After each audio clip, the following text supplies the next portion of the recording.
চাউলের দোকানে গেলে চাউল পাওয়া যায়, তৈলের দোকানে গেলে তৈল পাওয়া যায়, ডালের দোকানে গেলে ডাল পাওয়া যায়, হলুদের দোকানে গেলে হলুদ পাওয়া যায়, নুনের দোকানে গেলে নুন পাওয়া যায়, তবে আল্লাহ পাওয়া যায় না। আল্লাহ কোথায় পাওয়া যায়? এ মুসলমান ইমানদার, আল্লাহকে যদি পাইতে চাও আল্লাহ ওয়ালাদের মজলিসে চলে যাও। সোহবতে সাব লেহে তুরা সা লেহে কুনাদ, সোহবতে সা লেহে তোরা সা লেহে কুনাদ, সোহবতে তলে তোরা তলে গুনাদ। মাইলে মোমেন সোয়ে মোমেন মিশাওয়াদ, মাইলে কাফের সোয়ে কাফের মিশাওয়াদ। আসসালামু আলাইকুম ওয়া রাহমাতুল্লাহি ওয়া বারাকাতুহু। ইখলাসের সাথে আমলের নিয়তে হেদায়েতের উদ্দেশ্যে নির্ধারিত সময়ের মধ্যে কিছু কথা বলা ও শোনার মতো তৌফিক যেন আল্লাহ রাব্বুল আলামিন আমাদের সকলকে দান করেন। সকলে বলুন আমিন। আলহামদুলিল্লাহ আলহামদুলিল্লাহি ওয়া কাফা ওয়া সালামুন আলা ইবাদিহিল্লাযীনা ইসতাফা। أما بعد فأعوذ بالله من الشيطان الرجيم. بسم الله الرحمن الرحيم.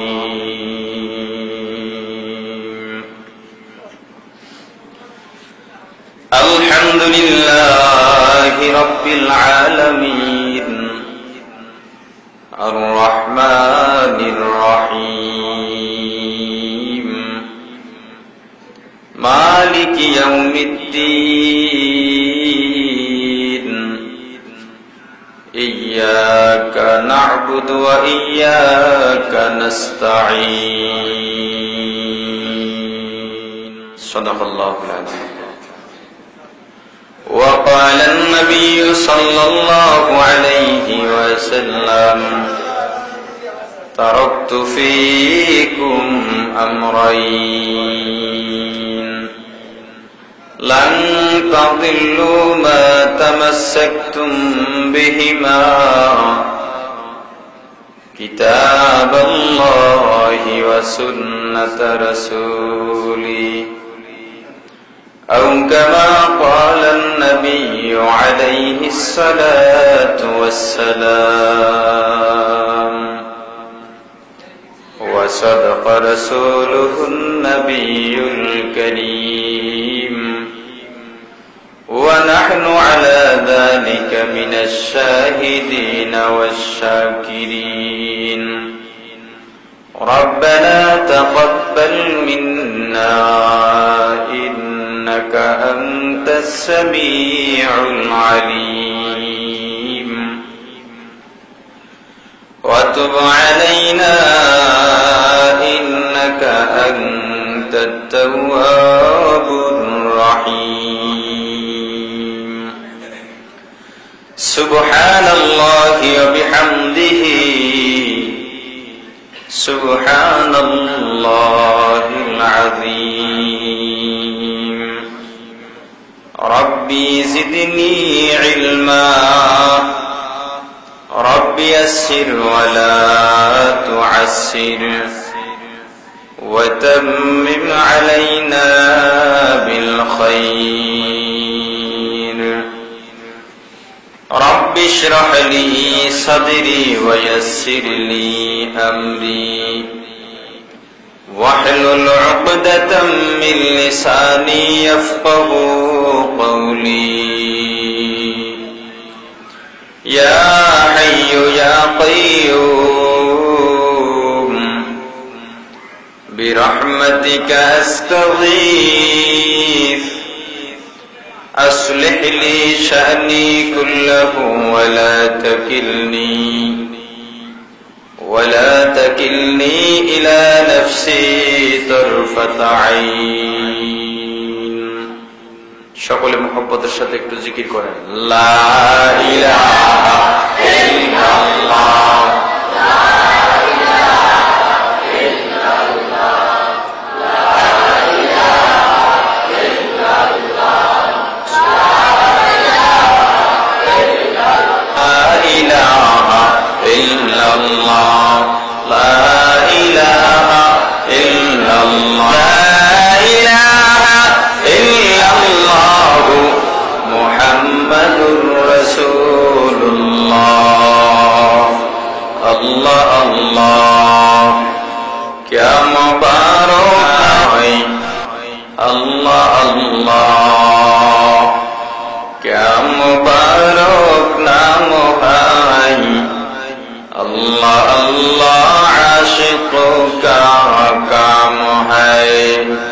ذکر افعا مدغذائی روح را مرحمہ مودی دل مجروح را اللہ اللہ تو میرا غفار ہے اللہ اللہ تو میرا غفار ہے اللہ اللہ تو میرا ستار ہے اللہ اللہ تو میرا رحمان ہے اللہ اللہ تو میرا رحیم ہے اللہ اللہ تو میرا معبود ہے اللہ اللہ تو میرا معشوق ہے لا الہ الا اللہ لا الہ الا اللہ لا الہ الا اللہ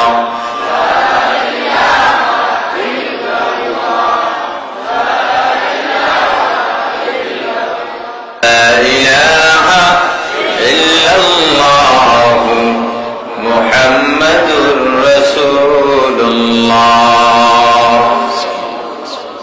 আলহামদুলিল্লাহ চাঁদপুরের হাজীগঞ্জের অন্তর্গত শহীদপুর মধ্যপাড়া যুব সমাজ কর্তৃক আয়োজিত পবিত্র মাহে রমজান উপলক্ষে 5 দিন ব্যাপী ধারাবাহিক তাফসীরুল কুরআন মাহফিলের আজ আখিরি মুনাজাত ও সমাপনী দিবসের মুহতারাম সভাপতি মুআজ্জাজ মুকাররম হযরত উলামায়ে কিরাম, দূর দূরান্ত থেকে আগত ইসলাম প্রিয় দ্বীন প্রিয় মর্দে মুজাহিদ আল্লাহ রাব্বুল আলামিনের আশিকিন জাকিরিন মুসলমান ভাইরা, কলিজার টুকরা সমবয়সী যুবক ও ছাত্র বন্ধুগণ, পর্দানিশী মা ও বোনেরা, আল্লাহ তাআলার দরবারে অসংখ্য অগণিত শুকর ও সুজুদ। যেই মহান রব্বুল আলামিন আমাদেরকে হায়াতে তৈয়বা দান করে দুনিয়ার জান্নাতের বাগান কোরআন ও হাদিসের এই মুবারক মজলিসে আসা ও বসার মতো তৌফিক দান করেছেন, আলোচনা শোনার মতো সুযোগ করে দিয়েছেন, এজন্য সকলে শুকর আদায় করি আলহামদুলিল্লাহ।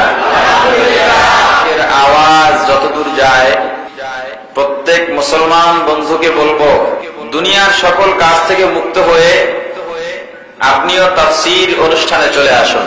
মা বোনদেরকে বলবো, দুনিয়ার কাজ আজীবন করেছেন, সমস্ত কাজ থেকে ফারেগ হয়ে মুক্ত হয়ে আপনিও পর্দার আড়ালে বসে যান। আখিরি মোনাজাত হবে, মোনাজাতের মধ্যে আমরা সকলে সকলের জন্য দোয়া করব।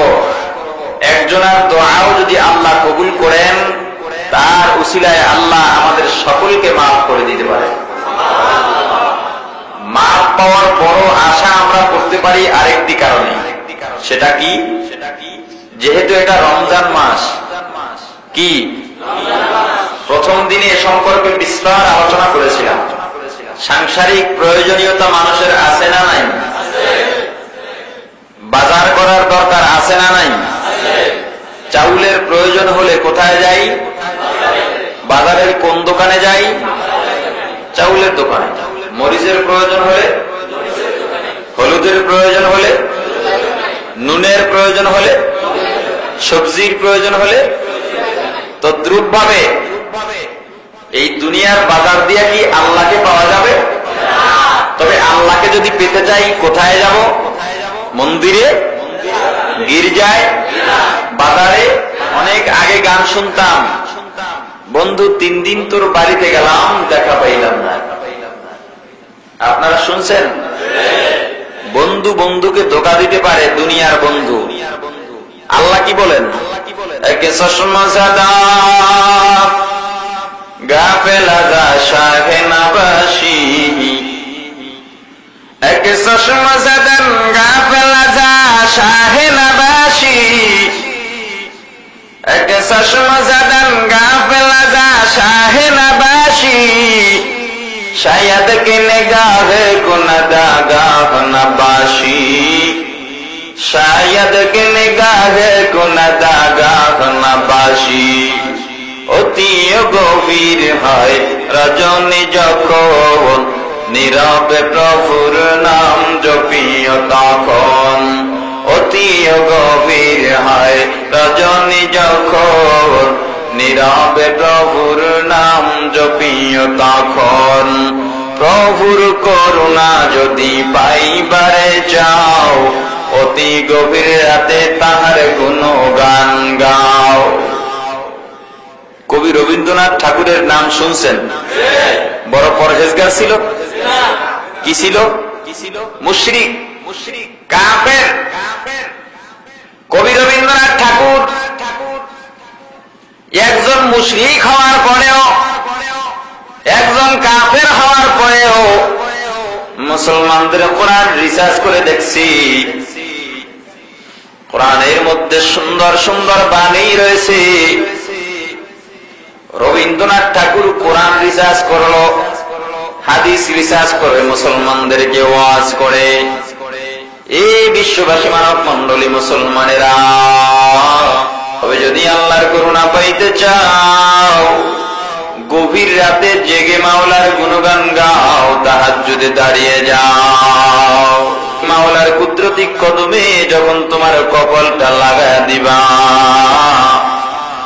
আল্লাহ রাব্বুল আলামিন যদি তোমাকে কবুল করেন, আল্লাহর কুদরতি রহমতি কোলের মধ্যে তুলে নিবেন, ঠিক কিনা? মুসলমান ইমানদার, আজকে তোমার বাড়ির সামনে এমন এক বাজার মিলল, যেই বাজার শহীদপুর বাজারে গেলে পাওয়া যাবে না, হাজীগঞ্জ বাজারে গেলে পাওয়া যাবে না, চাঁদপুর শহরের মধ্যে গেলে পাওয়া যাবে না। চাউলের দোকানে গেলে চাউল পাওয়া যায়, তৈলের দোকানে গেলে তৈল পাওয়া যায়, ডালের দোকানে গেলে ডাল পাওয়া যায়, হলুদের দোকানে গেলে হলুদ পাওয়া যায়, নুনের দোকানে গেলে নুন পাওয়া যায়। তবে আল্লাহ পাওয়া যায় না। আল্লাহ কোথায় পাওয়া যায়? এ মুসলমান ইমানদার, আল্লাহকে যদি পাইতে চাও, আল্লাহ ওয়ালাদের মজলিসে চলে যাও। সোহবতে সাব লে তুরা সা লে কুনাদ, সোহবতে সাব লে তোরা সালেহ কুনাদ, সোহবতে তলে তোরা তলেহ কুনাদ। মাইলে মোমেন সোয়ে মোমেন মিশাওয়াদ, মাইলে কাফের সোয়ে কাফের মিশাওয়াদ। এক জমানা সোহবতে বাউলিয়া, বেহতর সদ সালে তো আজ বেরিয়া। মুসলমান, তোমার অন্তর শক্ত হয়ে গেছে, অন্তরের মধ্যে দুনিয়ার কথাই শুনতে ভালো লাগে, আখিরাতের কোনো কিছুই ভালো লাগে না। এই মুসলমান ইমানদার, যখন বলা হয় বাবা দাঁড়িয়ে রাখো, কথা শুনলে ভালো লাগে না, ওলামায়ে কেরামের কথা ভালো লাগে না, ওলামায়ে কেরামের বয়ান ভালো লাগে না, নামাজ ভালো লাগে না, রোজা ভালো লাগে না, পর্দা ভালো লাগে না, সত্য কথা ভালো লাগে না, হালাল খাওয়া ভালো লাগে না। কেন ভালো লাগে না মুসলমান বলেন তো? জন্ডিস রোগ চিনেন? জন্ডিসওয়ালার কাছে যদি গোস্ত নিয়ে যান কি বলে, ভালো লাগে? কি কয়? তিতা লাগে। ইলিশ মাছ দিবেন মুখে দিয়াই বলে তিতা লাগে, খাইতে পারি না, খাইতে মনে চায় না। কোরমা পোলাও দিবেন মুখের মধ্যে দিয়া বলে তিতা লাগে, খাইতে পারি না। বলেন তো কোরমা পোলাও মাছ গোস্তের দোষ না তার জিহ্বার দোষ? আরো জোরে বলেন। হে মুসলমান, তোমার নামাজ ভালো লাগে না, পর্দা ভালো লাগে না, হজ যাকাত ভালো লাগে না, রোজা ভালো লাগে না, হালাল পথে চলতে ভালো লাগে না, নেকের কাজ করতে ভালো লাগে না, এটা তো ইবাদতের দোষ নয়, তোমার কলবের মধ্যে জন্ডিস হয়ে গেছে। এই জন্ডিস যদি মুক্ত হইতে চাও, খাবারের মজা যদি জিহ্বার মধ্যে লাগাইতে চাও, ডাক্তারের কাছে যাও। ডাক্তার তোমাকে চিকিৎসা দিবে, ঔষধ দিবে, ঔষধ সেবন করবা, ঔষধও খাইতে ভালো লাগবে না। তবে যদি জিনিসের মধ্যে মজা পেতে চাও, ঔষধ সেবন করো, ভালো লাগুক চাই নাই লাগুক, ডাক্তারের প্রেসক্রিপশন অনুযায়ী, ডাক্তারের পরামর্শ অনুযায়ী যদি চিকিৎসা নিতে পারো, ঔষধ সেবন করতে পারো, দুদিন পরে যেই জিনিস দুদিন আগে তিতা লাগতো আর তিতা লাগবে না, মজায় মুখটা ভরে যাবে, ঠিক কিনা? মুসলমান, তোমার ইবাদত ভালো লাগে না, তোমার পর্দা পুশিটা ভালো লাগে না, ওলামায়ে কেরামের কথা শুনতেও ভালো লাগে না। যদি ভালো লাগাইতে চাও, ওলামায়ে কেরাম যেই ঔষধ দিবেন, যেই প্রেসক্রিপশন দিবেন, ওই ঔষধ ভালো না লাগলেও যদি সেবন করতে পারো, এ মুসলমান, আগে যেই নামাজ ভালো লাগতো না, একটা মুসলমান পরবর্তীতে নামাজ ছাড়া আর কিছুই বুঝবে না, ঠিক কিনা? এজন্য মুসলমান আগে চুরি ডাকাতি করছে, জেনা ব্যভিচার করছে, আজীবন গুনার মধ্যে লিপ্ত ছিল, কিন্তু হঠাৎ করে চরমনের ময়দানে চলে গেছে, ওলামায়ে কেরামের সোহবতের মধ্যে চলে গেছে, টঙ্গীর ইজতেমায় চলে গেছে। এখন আয়েশা আর আগের মতো জেনা করে না, বেপরদায় চলে না, আগের মতো সুন্নতি জামা পরতো না, এখন আর সেভাবে চলে না, আগে মিথ্যা বলতো, এখন মিথ্যা বলে না, আগে মানুষের হক নষ্ট করতো, এখন করে না। কেন করে না মুসলমান জানা? ওই যে ডাক্তারের কাছে গিয়া চিকিৎসা নিয়ে আসছে, চিকিৎসার ঔষধ যখন সেবন শুরু হয়ে গেছি, আগে যেই জিনিস ভালো লাগতো না, এখন অটোমেটিক ভাবে ভালো লাগা শুরু হয়ে গেছে, ঠিক কিনা? এ মুসলমান ইমানদার, যে যেটায় থাকুন না কেন বন্ধুগণ, এমন একটা বাজার তোমার বাজারের সামনে মিলল, এমন একটা বাজার তুমি বাড়ির সামনে পাইলা, 5 দিন পর্যন্ত এই বাজার চলছে, আজকে বন্ধ হয়ে যাবে, আগামীকালকে খুঁজলে আর বাজার পাইবা না। এজন্য আমরা সকলে মিলে আখিরি মোনাজাতে আল্লাহর দরবারে যদি চোখের পানি ছেড়ে কাঁদতে পারি, আশা করা যায় আল্লাহ রাব্বুল আলামিন আমাদের জীবনের গুনাহ ক্ষমা করে জান্নাতবাসী করে দিবে। এই ক্ষমতা আল্লাহর আছে। ধারাবাহিক তাফসীর চলেছিল, তার ওই ধারাবাহিকতায় আজকে সূরাতুল ফাতিহার আলোচনা করার কথা, এবং প্রতিশ্রুতি অনুযায়ী আলোচনার শুরুতে আমি সূরাতুল ফাতিহাই তেলাওয়াত করেছি, সাথে সাথে নবীজির লক্ষ লক্ষ হাদিস শরীফের মধ্য হতে ছোট্ট একখানা হাদিস শরীফও তেলাওয়াত করেছি। যতটুকু তৌফিক হয়, আজকে আসরের নামাজ ইফতার কটায়, কততে? 6:50, তার মানে 6:50 বা 45 পর্যন্ত আসরের ওয়াক্ত থাকে। অতএব আলোচনা শেষ করতে যদি আজকে 6টাও বাজে, 6টা পর্যন্ত যাবে, তারপর আসরের নামাজ হবে। রাজি আছেন সবাই? যেহেতু আজকে শেষ দিন, ঠিক আছে তো?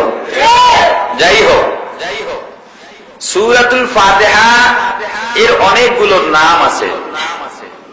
আমি আপনাদের মাঝে সূরা ফাতিহার কয়েকটি নাম সম্পর্কে আলোচনা করব, এরপরে মূল সূরার আলোচনা শুরু হবে ইনশাআল্লাহ।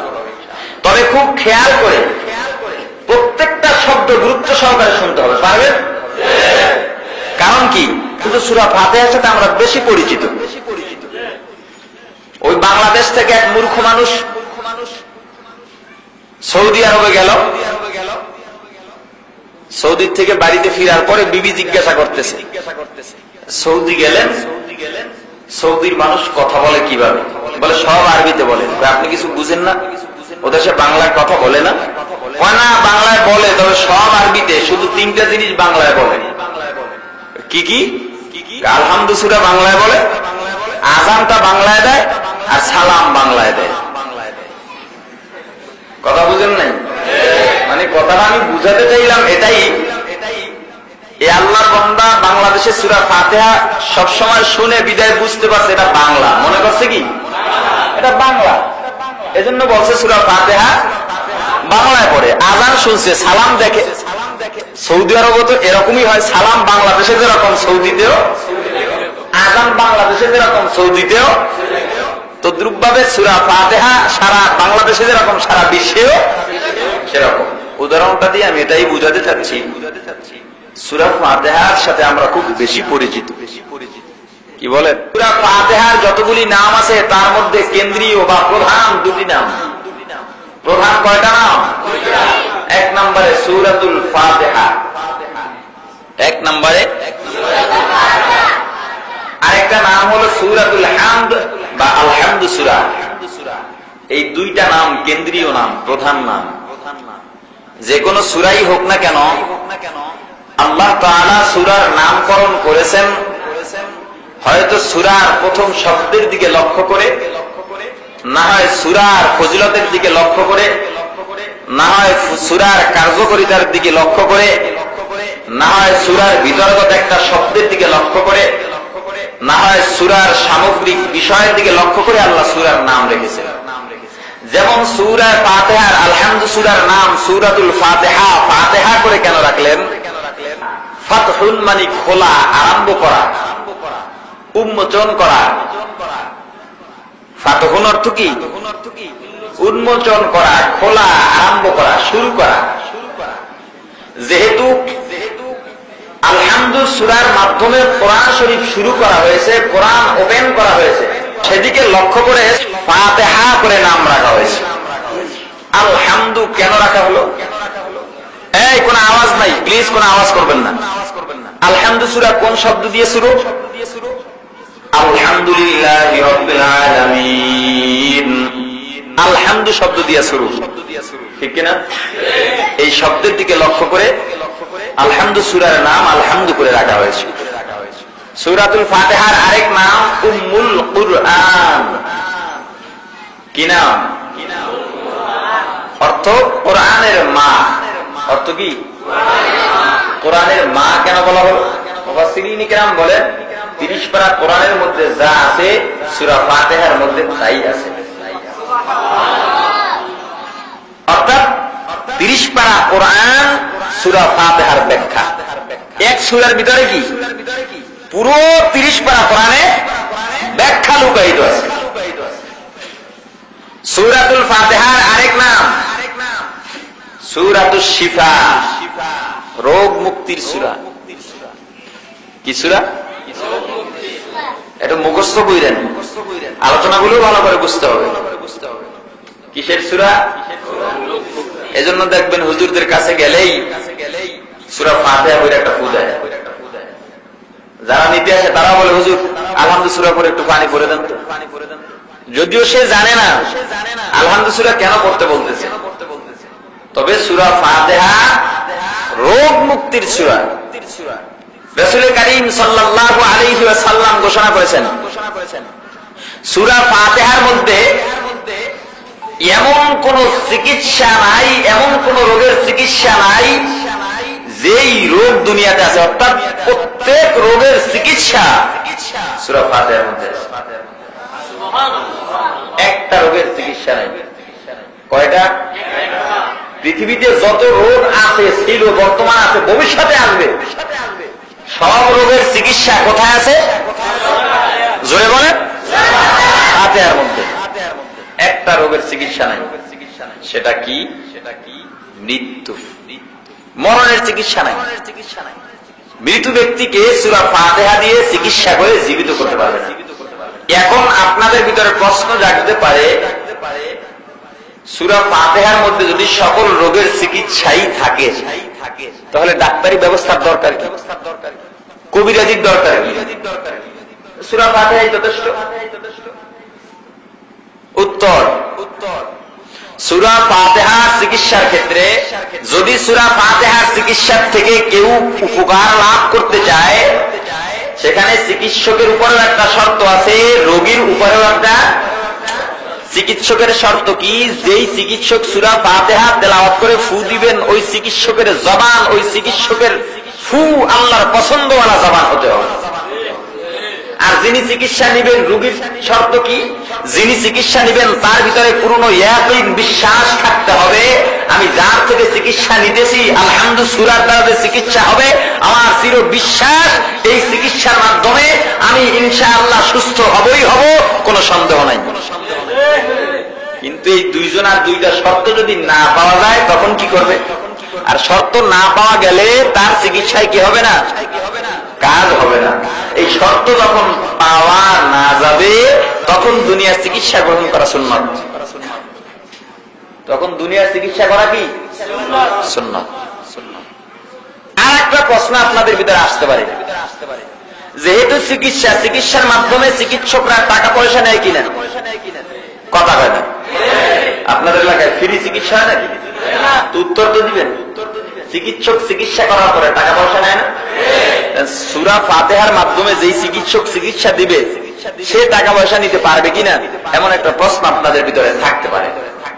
আর না থাকলেও এটা আমি বলবো, কারণ আমার দায়িত্ব। ওই যে গতকালকে বলেছি, আমি বলবো, আপনি মানবেন কিনা সেটা আপনার ব্যাপার। আপনি মানলেই বা কি, না মানলেই বা কি, আপনার জবাব আপনি দিবেন, আমার জবাব আমি দিব। ঠিক কিনা? কর্মচারী কাজ করে, একজন মানুষ গেল একটা কাজের জন্য, গিয়া বললে এই কাজটা কেন করো, দরকার কি তোর করার? ভাই সেটা আপনার কাছে জিজ্ঞাসা করে করবো না, এটা আমার দায়িত্ব। কি করবে না করবে সেটা মালিক বুঝবে, আমার দায়িত্ব আমি পালন করলাম। এখন আপনার পছন্দ হলে হলো, না হলে নাই, সেটা আপনার মালিকের সাথে বুঝবেন। বলে না, আমি আল্লাহর গোলাম, আমাকে দায়িত্ব দেওয়া হয়েছে। কি বলে? ফাতাক্কি। সূরা আলার ভিতরে আল্লাহ কি বলে অর্ডার করলেন?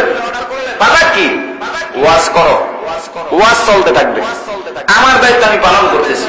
আপনি মানবেন কিনা সেটা আপনার ব্যাপার, ওটা আমার দেখার বিষয় না। অতএব আপনাদের প্রশ্ন না থাকলেও আমি উঠায় করবো, কারণ আমার দায়িত্ব। আমি আল্লাহর কাছে জবাব দিয়ে হবো। সে জবাবদিহি যাতে অন্তত এতটুকু আল্লাহর কাছে বলা যেতে পারে, আল্লাহ হক যদিও আদায় করতে পারি নাই, চেষ্টা করছি। হ্যাঁ, সূরা ফাতিহার চিকিৎসা করে টাকা নিতে পারবে। ইমাম সাহেব যদি সূরা ফাতিহা তেলাওয়াত করে চিকিৎসা করে তাহলে কি পারবে? ইমাম সাহেব যদি বলে আমি টাকা নিব, টাকা নিতে পারবে। কিন্তু যদি টাকা নেয় সওয়াব পাবে না। যদি সওয়াবের নিয়তে চিকিৎসা করে তাহলে টাকা নিতে পারবে না। সওয়াবের নিয়তে চিকিৎসা করে যদি টাকা নেয়, সওয়াবও হবে না, চিকিৎসাও হবে না, উল্টো গুনাহ হবে। এবার বলেন তো, সূরা ফাতিহার দ্বারা মৃত ব্যক্তির চিকিৎসা করা যায়? ভালো করে বুঝবেন, কথার লাইনটা বুঝবেন, কথার লাইন ভালো করে বুঝবেন। সূরা ফাতিহা তেলাওয়াত করে চিকিৎসা করে, সূরা ফাতিহার মাধ্যমে চিকিৎসা করে টাকা নিতে পারবে। কোন নিয়তে? ব্যবসার নিয়তে, কিন্তু সওয়াব পাবে না। যদি সওয়াবের নিয়তে করে তাহলে টাকা নিতে পারবে না। সূরা ফাতিহা মৃত ব্যক্তির চিকিৎসা করতে পারে? জোরে বলেন। তাহলে বোঝা গেল সূরা ফাতিহার দ্বারা বা কোরআন তেলাওয়াতের মাধ্যমে মৃত ব্যক্তিকে ইচ্ছা করলেও চিকিৎসা করা যাবে না। মৃত ব্যক্তির জন্য তেলাওয়াত করতে হবে কিসের নিয়তে? জোরে বলেন। সওয়াবের নিয়তে তেলাওয়াত করলে টাকা নেওয়া যায়? জোরে বলেন। তাহলে কি হলো, কি দাঁড়ালো? যদি মৃত ব্যক্তির জন্য আপনি তেলাওয়াত করেন, তেলাওয়াত করে টাকা নেন বা দেন, সওয়াবও হবে না, চিকিৎসাও হবে না, গুনাহ হবে। কারণ যে চিকিৎসার দ্বারা সে জীবিত হতে পারবে না, চিকিৎসাই হবে না। মৃত ব্যক্তির জন্য দোয়া করা, চিকিৎসা করা অর্থাৎ তেলাওয়াত করা, সওয়াব ছাড়া কোনো অপশন নাই, সওয়াবের নিয়তেই করতে হবে। কথা বুঝলেন কিনা? এটা আমরা বুঝি না। হুজুররা যদি আমার বাবার জন্য দোয়া করে 2 টাকা না দেই, মনে হয় যেন দোয়াটা কবুল হয় না, অথচ যে গুনাহ হয়। ওই যে বলেছিলাম, মেধা বিকৃত হয়ে গেছে, অন্তরের ভিতরে জং ধরে গেছে। সূরা ফাতিহার আরেক নাম সূরাতুত তা'লিমিল মাসআলা। সূরা ফাতিহার আরেক নাম কি?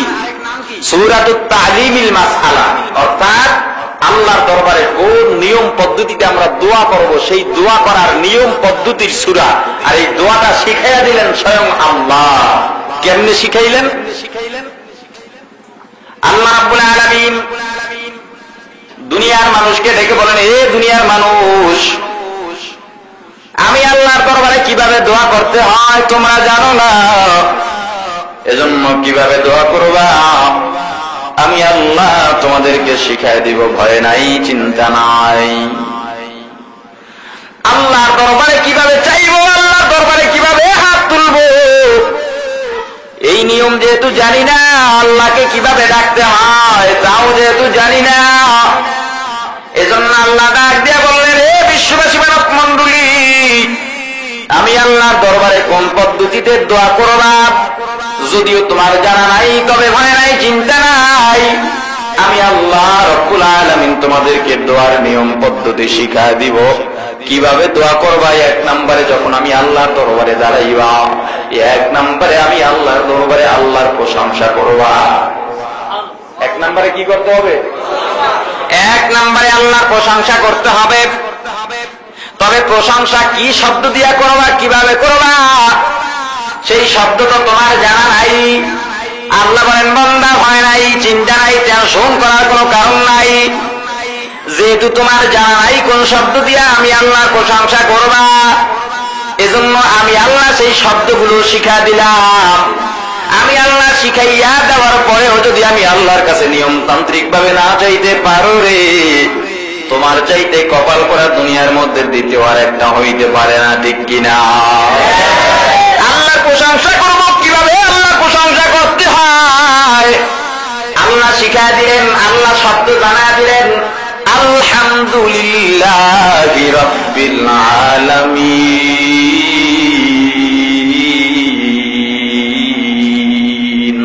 আল্লাহ রাব্বুল আলামিন শব্দ শিখাইয়া দিলেন। এ বান্দা কোন শব্দ দিয়া আমি আল্লাহর দরবারে দোয়া করবা, প্রশংসা করবা? আলহামদু, সমস্ত প্রশংসা লিল্লাহি, আল্লাহর জন্য। কেমন আল্লাহ?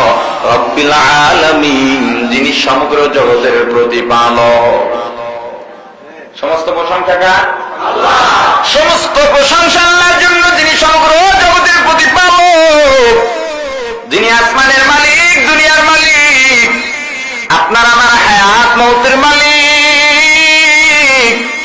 ইন্না সালাতি ওয়া নুসুকি ওয়া মাহইয়ায়া ওয়া মামাতি লিল্লাহি রাব্বিল আলামিন। মুসলমানি বুয়াদ গরদান নেহাদান, মুসলমানি বুয়াদ গরদান নেহাদান, আয়নানে খুদ বদস্তে খাজাদাদান। এ মুসলমান ইমানদার, সব কিছুর মালিক কে? আল্লাহ। এ মুসলমান, তুমি কেমন মুসলমান? মুসলমান কাকে বলে? মুসলিম মানে আত্মসমর্পণকারী। মুসলমান অর্থ হলো আত্মসমর্পণ করা। কিভাবে আত্মসমর্পণ করবা? এ মুসলমান, দিন মানা কিন্তু কঠিন নয়, ইসলামের পথে চলা কঠিন নয়। কারণ কিভাবে চলবো, কোথায় যাব, কিভাবে বলবো, কিভাবে খাবো, সবকিছু আল্লাহ শিখাই দিচ্ছেন, রাসূল শিখাই দিচ্ছেন। আল্লাহর সামনে কিভাবে আত্মসমর্পণ করবো আল্লাহ তাও শিখাই দিলেন। ইন্না সালাতি ওয়া নুসুকি ওয়া মাহইয়ায়া ওয়া মামাতি লিল্লাহি রাব্বিল আলামিন। আল্লাহ, আমার নামাজ, আমার কুরবানি, আমার বেঁচে থাকা, আমার মরে যাওয়া, আমার তাকওয়া, আমার ইবাদত একমাত্র তোমার জন্য। এটা শুধু মুখে বললে হবে না, কাজেও পরিণত করতে হবে, ঠিক কিনা? আল্লাহর প্রশংসা কিভাবে করব? আল্লাহ শব্দ শিখাই দিলেন, কি দিয়া? মুখস্থ করবেন কিন্তু এগুলো। আল্লাহর দরবারে যদি দোয়া করতে হয় প্রথমে কি করতে হবে? কার প্রশংসা করবেন? এটা কে শিখাইয়া দিলেন? কোন শব্দ দিয়া প্রশংসা করবেন তাও শিখাইলেন কিনা? কিভাবে শিখাইলেন? আপনারা পড়েন, মুখস্থ করেন, আলহামদুলিল্লাহি রাব্বিল আলামিন। আল্লাহ শিখাই দিলেন, সমস্ত প্রশংসা আল্লাহর জন্য। এ মুসলমান, প্রশ্ন করতে পারেন, সমস্ত প্রশংসা আল্লাহর জন্য কেমনে হয়? কারণ এই মাইক যিনি ফিট করলো, যদি তার সেটিং ভালো হয়, আমরা মাইকওয়ালার প্রশংসা করি, কি বলেন? করে শরীরের মধ্যে পোশাক পরলেন, টেইলার যদি ভালো হয়, মাস্টার যদি ভালো হয়, তাহলে তো আপনারা কার প্রশংসা করেন? টেইলারের প্রশংসা করেন, ঠিক কিনা? নদীর মধ্যে সুন্দর একটা মাছ পাওয়া গেল, মাছ খেতেও বড় সুস্বাদু, আপনি তো মাছের প্রশংসা করলেন। আম খাইতে বড় সুস্বাদু, আমটা মুখে দিয়েই আমের প্রশংসা করলেন যে আম খুব ভালো, খুব মিষ্টি। এদিকে আল্লাহ বললেন সমস্ত প্রশংসা কার? দেখা গেল সব তো আল্লাহ না, কিছু তো মানুষের প্রশংসাও আছে। আপনার বিবি বড় সুন্দরী, বড় ভদ্র, বড় নরম, আপনার বাড়ির মানুষ, আপনার বাবা মা বলে আমার পুত্রবধূ, আমার বৌমা বড় ভালো। ওই আল্লাহর প্রশংসা কোথায়? আপনি তো বউয়ের প্রশংসা করলেন। প্রশ্ন জাগতে পারে, আল্লাহ তো বললেন সমস্ত প্রশংসা আল্লাহর জন্য, কই দেখি না তো মানুষের জন্য প্রশংসা আছে। আমি বয়ান করলাম, 5 দিন পর্যন্ত তাফসীর চলতেছে। যাদের কাছে ভালো লাগবে তারা বলবে হুজুরের বয়ান খুব ভালো, হুজুর মানুষটাও ভালো, হুজুরের কণ্ঠটাও খুব ভালো। বলেন তো আল্লাহর প্রশংসা করলেন না হুজুরের প্রশংসা? তা আল্লাহ যে বললেন সমস্ত প্রশংসার মালিক আল্লাহ, কোথায়? এজন্যই কোরআনের তাফসীর জানতে হয়। এজন্যই কি কোরআনের তাফসীর জানতে হয়।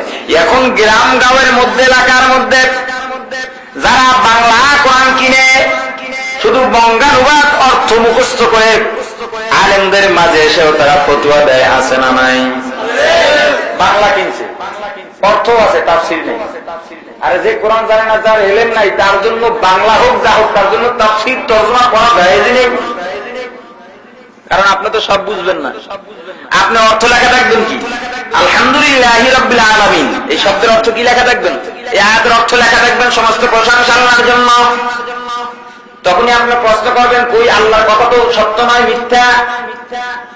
বুঝা গেল? এলেম না থাকার পরেও যদি কেউ কোরআনের অর্থ বুঝতে চায়, এই বুঝা তাকে কুফরি পর্যন্ত পৌঁছায় দিবে। জানতে মন চাইলে আলেমের কাছে যাও, তারপর জানো। কথা বুঝলেন কিনা? এবার আসেন, এজন্যই ব্যাখ্যার প্রয়োজন। আল্লাহ বললেন সমস্ত প্রশংসা আল্লাহর জন্য, অথচ আমরা দুনিয়ার মধ্যে দেখতে পাই দুনিয়ার মানুষের জন্য, জিনিসের জন্য কিছু প্রশংসা হয়। বৈপরীত্য পাওয়া গেল, আসলে বৈপরীত্য আছে কিনা দেখতে হবে। তবে মুসলমান আমার প্রত্যেকটা কথার উত্তর দিবেন। আল্লাহ যে আমাকে, আমার কণ্ঠ যে এত সুন্দর, এই কণ্ঠ আমি বানাইলাম না, অন্য কেউ দান করছে। আমি বানাই নাই তো, কে বানাইলেন? কে দান করলেন? নদীর মধ্যে গাছ, জমির মধ্যে ফসল, আপনার বিবিকে সৌন্দর্যতা কে দান করেছেন বলেন?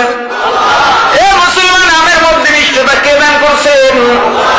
আল্লাহ দান করছেন। যদিও আমার প্রশংসা করা হয়, যদিও মানুষের প্রশংসা করা হয়, তবে সমস্ত প্রশংসার মালিক কে? কারণ সব দানকারী কে? মুসলমান ইমানদার, কোন মানুষ নিজের থেকে যোগ্যতা সম্পন্ন হইতে পারে না, ভালো হইতে পারে না, সুন্দর হইতে পারে না। যদি নিজের থেকে মানুষ সুন্দর হইতে পারে তো কালো মানুষগুলো কালো থাকতো না, পরিষ্কার হয়ে যাইত।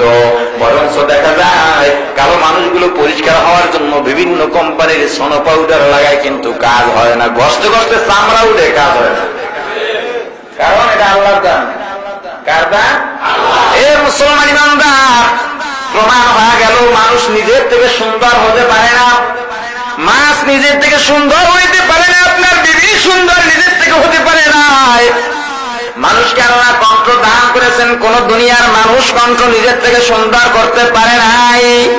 কোন গাছের ফল নিজের থেকে সুন্দর মিষ্টতা নিজের থেকে অর্জন করতে পারে নাই। সবকিছু কে দান করছেন জোরে বলেন? যেহেতু আল্লাহ দান করছেন, যদিও মানুষের প্রশংসা করা হয়, তবে মূল প্রশংসার দাবিদার কে? আপনার প্রশ্ন, আল্লাহর আয়াতের মধ্যে আসলে কোনো ব্যবধান নাই, কোনো বৈপরীত্য না হয়। যদি আমরা ব্যাখ্যার দিকে তাকাই, দেখা যাবে দুটা কথাই ঠিক আছে, ঠিক কিনা? কারণ আমরা বাহ্যিক ভাবে যেটা দেখি সেটাই বলি, আসলে আত্মিক ভাবেও কোনো একটা জিনিস আছে, সেটাও ভাবা দরকার, ঠিক কিনা? এ মুসলমান ইমানদার, আল্লাহর দরবারে কিভাবে দোয়া করবা? আল্লাহ নিজেই শিখিয়ে দিলেন। আল্লাহর কাছে দোয়া করলে 1 নম্বরে কি করতে হবে? আরো জোরে বলেন। 1 নম্বরে প্রশংসা করতে হবে, কিভাবে প্রশংসা করতে হবে তাও আল্লাহ শিখাইলেন কিনা? তাও শিখালেন।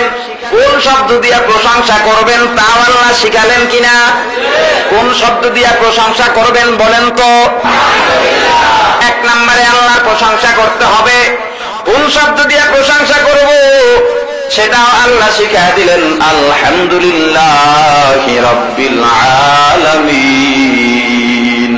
দুই নম্বরে কি করতে হবে সেটাও আল্লাহ শিখাই দিলেন, বান্দা এক নম্বরে আমি আল্লাহর প্রশংসা করব, দুই নম্বরে আমি আল্লাহর গুণগান বর্ণনা করব। এক নম্বরে কি করতে হবে? কে শিখাইলেন? শব্দ শিখাইলেন কিনা? দুই নম্বরে মনে রাখবেন, মুখস্থ রাখবেন, দুই নম্বরে আল্লাহর গুণগান করতে হবে। কি করতে হবে? এটা কে শিখাইলেন? কোন শব্দ দিয়া গুণগান বর্ণনা করবা তাও তো তোমার জানা নাই। এজন্য আল্লাহ বলেন, বান্দা আমার ছেলে নাই, মেয়ে নাই, আত্মীয় স্বজন নাই, একমাত্র আদরের বান্দা তুই যাতে পথভ্রষ্ট না হও এজন্য আমি আল্লাহ তোর পদে পদে সব কিছুর সিরিয়াল মেনটেন করে দিয়েছি। এরপরেও যদি তুই তা আয়ত্ত করতে না পারো আমি আল্লাহ এমন বান্দার জন্যই জাহান্নাম তৈরি করে রেখেছি। এক নম্বরে কি করতে হবে? দুই নম্বরে আল্লাহর গুণগান কে শিখাইলেন? এবার গুণগান কোন শব্দ দিয়ে করবেন সেটাও আল্লাহ শিখা দিলেন, আর রহমানির রহিম। আল্লাহ আল্লাহ তু মেরা রহমান হাই, আল্লাহ আল্লাহ তু মেরা রহমান হাই, আল্লাহ আল্লাহ তু মেরা রহিম হাই। আল্লাহ শিখা দিলেন, বান্দা আমি আল্লাহর দুই নম্বরে গুণগান করবা, তবে কোন শব্দ দিয়া গুণগান করবা সেটাও আমি আল্লাহ তোমাদেরকে শিখা দিলাম। আর রহমানির রহিম, আল্লাহ তুমি দয়াময়, অতিশয় দয়ালু। আল্লাহ তুমি মেহেরবান, অতিশয় দয়ালু। রহমান শব্দের অর্থ হইল দয়া, রহিম শব্দের অর্থ হইল দয়া। তাহলে দুইটাই একই অর্থের শব্দ, আল্লাহ এক জায়গায় কেন আনলেন? শুধু রহমান বলতে পারতেন অথবা শুধু রহিম বলতে পারতেন, দুইটা শব্দ এক জায়গায় কেন আনলেন? যদিও দুইটা শব্দের অর্থ এক দেখা যায়, তবে অন্য দিক থেকে দুইটা শব্দের অর্থ কার্যকরিতা আসমান জমিন ব্যবধান। মুফাসসিরিনে কেরাম কয়েকটা ব্যবধান করেছেন। যেমন রহমান শব্দের দয়া আল্লাহ দুনিয়ার সবার উপরে দেখাবেন, রহিম শব্দের অর্থের দয়া আল্লাহ আখিরাতের উপরে প্রযোজ্য করবেন, প্রয়োগ করবেন। আবার কেউ কেউ ব্যবধান করেছেন রহমান শব্দের দয়া আল্লাহ মুসলমান কাফের বেদিন যত জাতি আছে সবার জন্য প্রয়োগ করেন। আর রহিম শব্দের অর্থের দয়া আল্লাহ রাব্বুল আলামিন মুমিনদের উপরে করবেন, যাতে কোনো জায়গার দয়া বাদ না যায়। আল্লাহর গুণগান শুধু দুনিয়ার মধ্যে যাতে না হয়, আখিরাতের গুণগানও যাতে করা হয়। এজন্য রহমান রহিম এক জায়গায় করে আল্লাহ রাব্বুল আলামিন শিখা দিলেন। এই বান্দা আমি আল্লাহর দরবারে চাও, কিভাবে চাইবা? আমি আল্লাহ শিখা দিলাম। এক নম্বরে আমি আল্লাহর প্রশংসা করবা, কিভাবে করবা, কোন শব্দ দিয়া করবা সেটাও আমি আল্লাহ শিখা দিলাম। দুই নম্বরে আমি মাওলার গুণগান করবা, কোন শব্দ দিয়া গুণগান করবা সেটাও আমি আল্লাহ শিখা দিলাম, আর রহমানির রহিম। তিন নম্বরে কি করবা? এই বান্দা তিন নম্বরে আমি মাওলার মর্যাদা বা ক্ষমতা বর্ণনা করবা। এই বড় লোকের দল কে আছে আজকে? পারলে আসো, আজকের মালিক একমাত্র আমি আল্লাহ। দুনিয়াতে বলছো নামাজ পড়বো না, কে নামাজ পড়াবে? রোজা রাখবো না, কে রোজা রাখাবে? হজ করবো না, কে হজ করাবে? যাকাত দিব না, কে জোর করে যাকাত দিবে? দাড়ি রাখবো না, কে দাড়ি রাখাবে? মিথ্যা বলবো, কে ফিরাবে? সুদ ঘুষ খাবো, কে ফিরাবে? তাগুতি শক্তির রাজনীতি করবো, কে ফিরাবে? আজকে পারলে আমি মাওলার সামনে বলো, কারণ আজকে মাওলার সামনে বলার আর ক্ষমতা কারণ এই শক্তিও কারো থাকবে না। এ মুসলমান ইমানদার, এজন্য আল্লাহ তিন নম্বরে শিখা দিলেন মালিক ইয়াউমিদ্দিন। তিন নম্বরে আল্লাহর ক্ষমতা মর্যাদা বর্ণনা করো। মুখস্থ আছে তো? এক নম্বরে আল্লাহর দোয়া, যদি আল্লাহর কাছে দোয়া যদি করতে হয় নিয়ম কি? এক নম্বরে কি করতে হবে? কে শিখালেন? শব্দ কি দিয়া করতে হবে? এই শব্দটা কে শিখালেন? দুই নম্বরে কি করতে হবে? গুণগান করার জন্য কে বললেন? কি শব্দ দিয়ে আল্লাহর গুণগান বর্ণনা করব? এই শব্দ কে শিখালেন? তিন নম্বরে কি করব? আল্লাহর মর্যাদা বা ক্ষমতা বর্ণনা করব, কে শিখালেন? কোন শব্দ দিয়ে করব? মালিক ইয়াউমিদ্দিন, এই শব্দ কে শিখালেন? আল্লাহ শিখালেন। মুসলমান, এখান থেকে শিখেই আমরা চেয়ারম্যানের কাছে দরখাস্ত দেই, এমপির কাছে দরখাস্ত দেই, মন্ত্রীর কাছে দরখাস্ত দেই, প্রধানমন্ত্রীর কাছে দরখাস্ত দেই, সরকারের কাছে অ্যাপ্লিকেশন পাঠাই।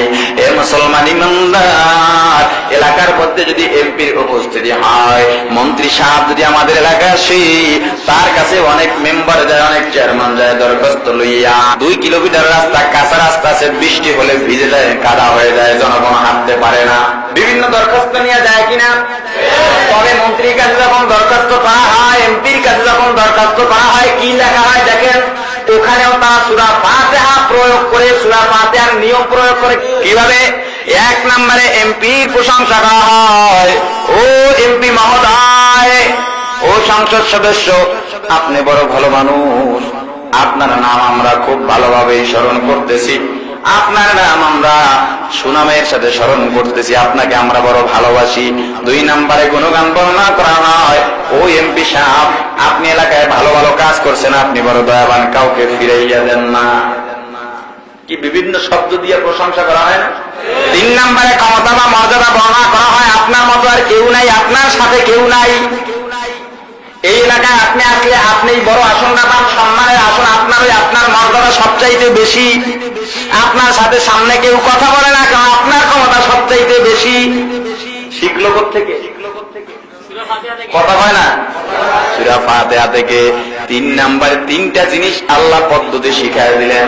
1 নম্বরে প্রশংসা, 2 নম্বরে গুণগান, 3 নম্বরে মর্যাদা। 1 নম্বরে, 2 নম্বরে, 3 নম্বরে কে শিখালেন? যেই শব্দ দিয়ে করবো সে শব্দ শিখাইলেন কিনা? এরপরে আল্লাহ বলেন, বান্দা, আমার কাছে যে তুমি চাইবা, কেন চাইবা? সম্পর্ক বর্ণনা করো। কারণ দুনিয়ার মধ্যে যার সাথে যার সম্পর্ক নাই, আমার সাথে আপনার সম্পর্ক নাই, আপনার কাছে আমি কিছু চাওয়ার অধিকার রাখি না, আপনার দেওয়ারও দায়িত্ব থাকে না, ঠিক কিনা? দুনিয়াতে যার সাথে যার সম্পর্ক থাকে, চাওয়ারও অধিকার থাকে, দেওয়ারও দায়িত্ব থাকে। যেমন আপনার সন্তান যদি আপনার কাছে যায়, আপনার সন্তানের সাথে আপনার একটা সম্পর্ক আছে, বাপ পুত্রের সম্পর্ক। সন্তান এই সন্তানের দাবি নিয়ে আপনার কাছে যদি কিছু দাবি করে, আপনারও বাবা হিসেবে সন্তানের দাবি পূরণের একটা দায়িত্ব থাকে, ঠিক কিনা? কিন্তু বাহিরের একটা লোক, একটা ছেলে এসে আপনার কাছে চাইল, বাহিরের ছেলে আপনার কাছে চাইলো, আসলে চাওয়ার অধিকারটা আছে? কেন নাই? তার সাথে তার সম্পর্ক নাই। যার সাথে সম্পর্ক থাকে তার কাছে চাইতে পারে, দেওয়ারও দায়িত্ব থাকে। যার সাথে সম্পর্ক নাই, চাওয়ারও অধিকার নাই, দেওয়ারও দায়িত্ব নাই। তদ্রুপ ভাবে অপরিচিত একটা সন্তান, এক বালক আপনার কাছে চাইলো, যদিও অধিকার নাই তার চাওয়ার, আপনার কিন্তু দেওয়ারও দায়িত্ব নাই। আপনি দিলে দিলেন, না দিলে না দিলেন, কারণ কি? সম্পর্ক নাই। এখন মন্ত্রীর কাছে 3টা কথা বলে আমরা তার প্রশংসা, গুণগান, মর্যাদা বর্ণনা করে চিঠি লিখলাম, এরপরে লিখি সম্পর্কটা কি? আমি যে ও এমপি সাহেব, ও চেয়ারম্যান সাহেব, আপনার কাছে যে দরখাস্ত লিখলাম, আপনার সাথে আমার একটা সম্পর্ক আছে, আমি আপনার এলাকার জনগণ, আমি আপনার মার্কায় আপনার প্রতীকে ভোট দিয়েছি, সম্পর্ক বর্ণনা করছি। এই বর্ণনা করার পরে যা চাওয়ার তা চায়। এরপর আছে বিষয়। আল্লাহ বলেন, বান্দা, আমি সব শিখাইলাম, এবার আমার কাছে যে চাইবা, কেন চাইবা? তোমার সাথে আমার সম্পর্ক কি তা বর্ণনা করো। 4 নম্বরে কি করতে হবে? আল্লাহর সাথে বান্দার সম্পর্ক বর্ণনা করতে হবে।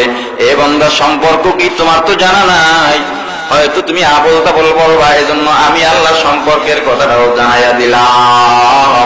তোমার তোমার সাথে আমি আল্লাহ সম্পর্ক কি? আল্লাহ জানা দিলেন ইয়্যাকা না'বুদু ওয়া ইয়্যাকা নাস্তাঈন।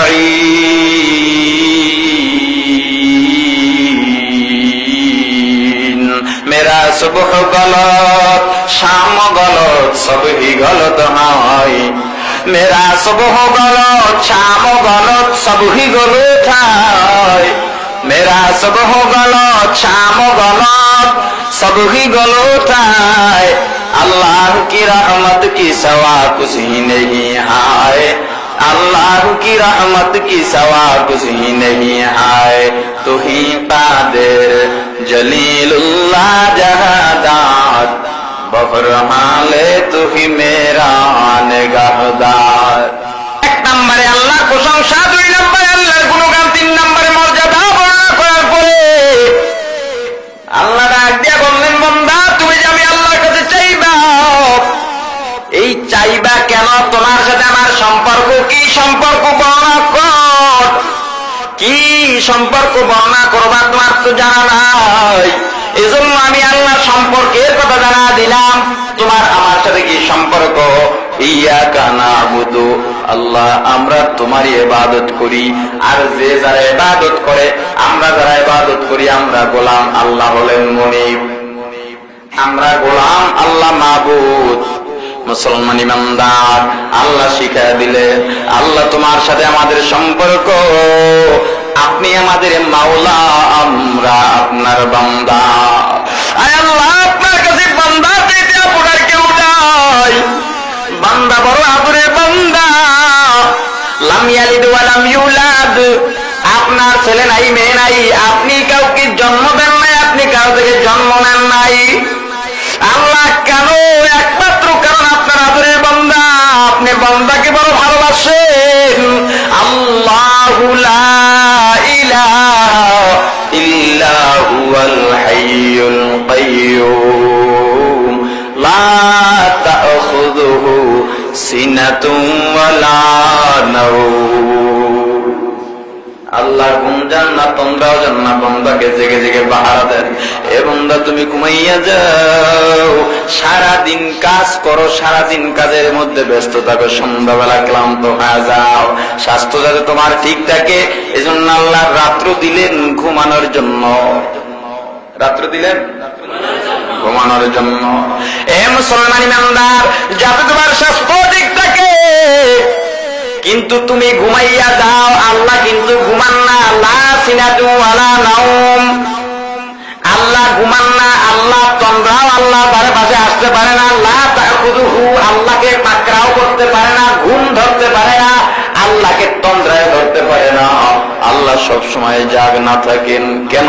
বান্দাকে পাহারা দেন। এ মুসলমান ইমানদার, যে ইবাদত করি, আসলে ইবাদতের মাধ্যমে আল্লাহর কাছে নাজাত পাওয়া কিন্তু সম্ভব নয়। আমরা যে ইবাদত করি, এর দ্বারা আল্লাহকে পাওয়া সম্ভব, মাপ পাওয়া সম্ভব? প্রশ্নই আসে না। আগের জামানার উম্মতদের মধ্যে বৈরাগ্যতা অবলম্বন করা বৈধ ছিল, জায়েজ ছিল। বৈরাগ্য জীবন কাকে বলে? সংসার ছেড়ে, বাজার ছেড়ে, এলাকা ছেড়ে জঙ্গলবাসী হয়ে যাওয়া, একা একা থাকা, এটাকে বৈরাগ্য জীবন বলে। বর্তমান জামানায় জায়েজ নাই, তবে আগেরকার উম্মতদের মধ্যে জায়েজ ছিল। নবী করিম সাল্লাল্লাহু আলাইহি ওয়াসাল্লাম সাহাবায়ে কেরামকে সামনে নিয়ে ঘটনা বলতেছেন, হে সাহাবায়ে কেরাম, এমন একজন আল্লাহর গোলাম ছিল, বিবাহ করে নাই, যদিও করছে সব ছেড়ে জঙ্গলের মধ্যে চলে গেছে, নির্বিচার ভাবে আল্লাহর ইবাদত করবে। এই লোকটা ওই জঙ্গলের মধ্যে যাইয়া এমন একটা জায়গা পাইল, যেখানে সাথে দুনিয়ার অন্য কোন অঞ্চলের কোন যোগাযোগ নাই, এখানে নির্বিচার ভাবে ইবাদত করতে পারবে। সেখানে গিয়ে একটা পানির নহর বানাইছে, আর একটা ফল গাছ লাগাইছে। সারাদিন রাত নামাজের মধ্যে থাকে, দিনে একবার পানি পান করে আর একটা ফল ভক্ষণ করে। এভাবে 500 বছর চলে গেল। কয় বছর? 500 বছর। 500 বছর পরে আল্লাহর গোলাম আল্লাহর কাছে দোয়া করে, আল্লাহ, জানি না কোন দিন মারা যাই মাওলা, তবে আমি যদি মারা যাই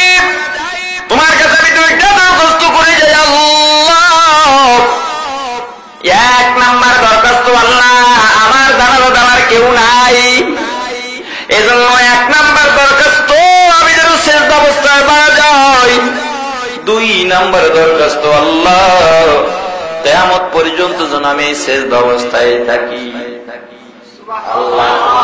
আল্লাহ রাব্বুল আলামিন দুইটা দোয়া কবুল করছেন। ঘটনা কে বর্ণনা করলেন? জোরে বলেন। সেজদা অবস্থায় মারা গেছে, এখনো সেজদা অবস্থায় আছে।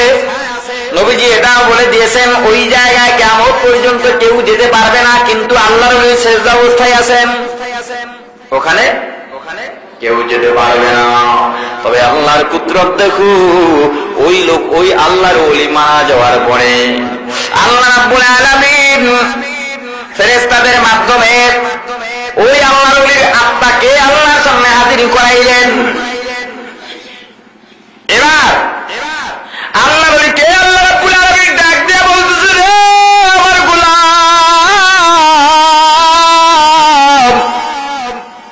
আমার অনুগ্রহ এবং দয়া দিয়া তোমাকে মাফ করে দিলাম। কিন্তু আল্লাহর ওলি সন্তুষ্ট হইতে পারে নাই। চিন্তা করো, আল্লাহর দয়া দিয়াই যদি মাফ পাইতে হয়, তাহলে এত সারা জীবন কেন আমি ইবাদত করলাম, ঘর বাড়ি ছাড়লাম, জঙ্গলবাসী হয়ে গেলাম। আল্লাহ যদি অন্তত এতটুকু কথা বলতেন, তুমি ইবাদত করছো, যাও, ইবাদতের কারণে তোমাকে মাফ করলাম। অন্তরের খবর আল্লাহ জানেন কিনা? জোরে বলেন। আবার কিছু পীর ফকির বের হয়ে গেছে, তারা বলে তারাও নাকি বলে তারা অতীত বর্তমান ভবিষ্যৎ জানে। কি আসেনি? টিভির মধ্যে বড় বড় স্লোগান দেয়, আমাদের অমুক বাবা অমুক দেওয়ান, অতীত বর্তমান ভবিষ্যৎ সব জানে। এত শয়তানি শুরু হয়ে গেছে। আমি একটা পদ্ধতি শিখায় দেয়া যায়, যদি আপনাদের এলাকায় এমন কোন বাটপার আসে, এমন কোন ভণ্ড আসে, যদি বলে আমি ভবিষ্যৎ জানি, সাথে সাথে একটা থাপ্পড় লাগায় দিবেন। যদি বলে থাপ্পড় দিলি কা, একটাই উত্তর দিবেন, তুমি না ভবিষ্যৎ জানো, তুমি কি যাই না আসো না, এখানে আসলে আমি একটা থাপ্পড় লাগায় দিব। বুঝেন নাই? পারবেন? সাহস হবে তো? মুসলমান ইমানদার, আল্লাহ অন্তরের খবর জানেন, আল্লাহ জেনে গেছেন। আল্লাহ ফেরেশতাদেরকে ডাক দিলেন, এই ফেরেশতারা যাও যাও, এই বান্দার রূহকে জাহান্নামের কিনারায় দাঁড় করাও। আল্লাহর হুকুমে ফেরেশতারা ওই দরবেশের রূহ দিয়ে জাহান্নামের কিনারায় দাঁড় করায়। কিন্তু জাহান্নামের আগুনের তাপ তো অনেক দূর থেকেই পাওয়া যায়। জাহান্নামের আগুনের তাপে তাপে তাপে তাপে পিপাসা লেগে গেছে, এমন পিপাসার্ত হয়ে গেছে, মনে হয় এখনই মারা যাবে, আর দুনিয়ার মধ্যে বেঁচে থাকতে পারবে না। থরথর করে কাঁপতেছে, কোথায় পানি পাবে, কোনো মানুষজন নাই। হঠাৎ তাকায় দেখে একটি লোক এক পেয়ালা পানি নিয়ে কত দূর দাঁড়িয়ে আছে। ডাক দিছে, ভাই আসো আসো, পানি আমাকে দাও। এই মুহূর্তে পানি পান না করতে পারলাম, মারা যেতে পারি। পানিওয়ালায় ডাক দিয়া বলে, পানি দিতে পারি, মাগনা নয়, বিনিময়ে দিতে হবে। বলে কি দিতে হবে বলো? কয়েক খালে 500 বছরের ইবাদত দিতে হবে। 500 বছরের পানি কদ্দুর? এক পেয়ালা। 500 বছরের ইবাদত যদি দাও, পানি দিব, না হয় দিব না। আল্লাহর ওলি তো অনুভব। দরবেশ বলল, দাও দাও, দিয়া দিলাম। পানি পান করলো। আল্লাহ ফেরেশতাদেরকে হুকুম করলো, দরবেশকে ডাকো। দরবেশকে হাজির করা হলো। এ দরবেশ, এক পেয়ালা পানির জন্য 500 বছরের ইবাদত দিয়া দিলাম, আর প্রতিদিন যে আমার পানি ভক্ষণ করছো, আমি আল্লাহর দেওয়া পানি পান করছো, ফল ভক্ষণ করছো, তার জন্য কি দেবা দাও। কি দিবেন? ইবাদত দিয়া মাফ এত সহজ নয়, আল্লাহর দয়া লাগবে, ঠিক কিনা? এ মুসলমান ইমানদার, আল্লাহ তাআলা মাফ পাওয়া সম্ভব নয়। দরবেশ আল্লাহর দরবারে চোখের পানি কামবে, আল্লাহ বুঝতে পারছি আমি ক্ষমা চাই, ইবাদত দিয়া কখনোই নাজাত পাওয়া যাবে না, আল্লাহর দয়া লাগবেই লাগবে, আল্লাহর রহমত লাগবেই লাগবে, ঠিক কিনা? মুসলমান ইমানদার, আল্লাহর সাথে সম্পর্ক বর্ণনা করো। সম্পর্ক কিভাবে বর্ণনা করো আল্লাহ শিখিয়ে দিলেন। ইয়াকা না'বুদু, আগে সম্পর্ক বর্ণনা করলাম, তারপরে বললাম নাস্তাইন, তোমার কাছে আমরা সাহায্য চাই। আগে সম্পর্ক বর্ণনা করলাম, কি সম্পর্ক? আল্লাহ তুমি আমাদের মুনিব, আমরা তোমার গোলাম। আল্লাহ জানা দিলেন, স্মরণ করা দিলেন রূহ জগতে বসে, তোমরা যেভাবে আমি আল্লাহ তাদের সম্পর্ক বর্ণনা করছো, ওই সম্পর্কটা বর্ণনা করো দেখি, স্মরণ আছে কিনা। কি সম্পর্ক বর্ণনা করেছিলাম?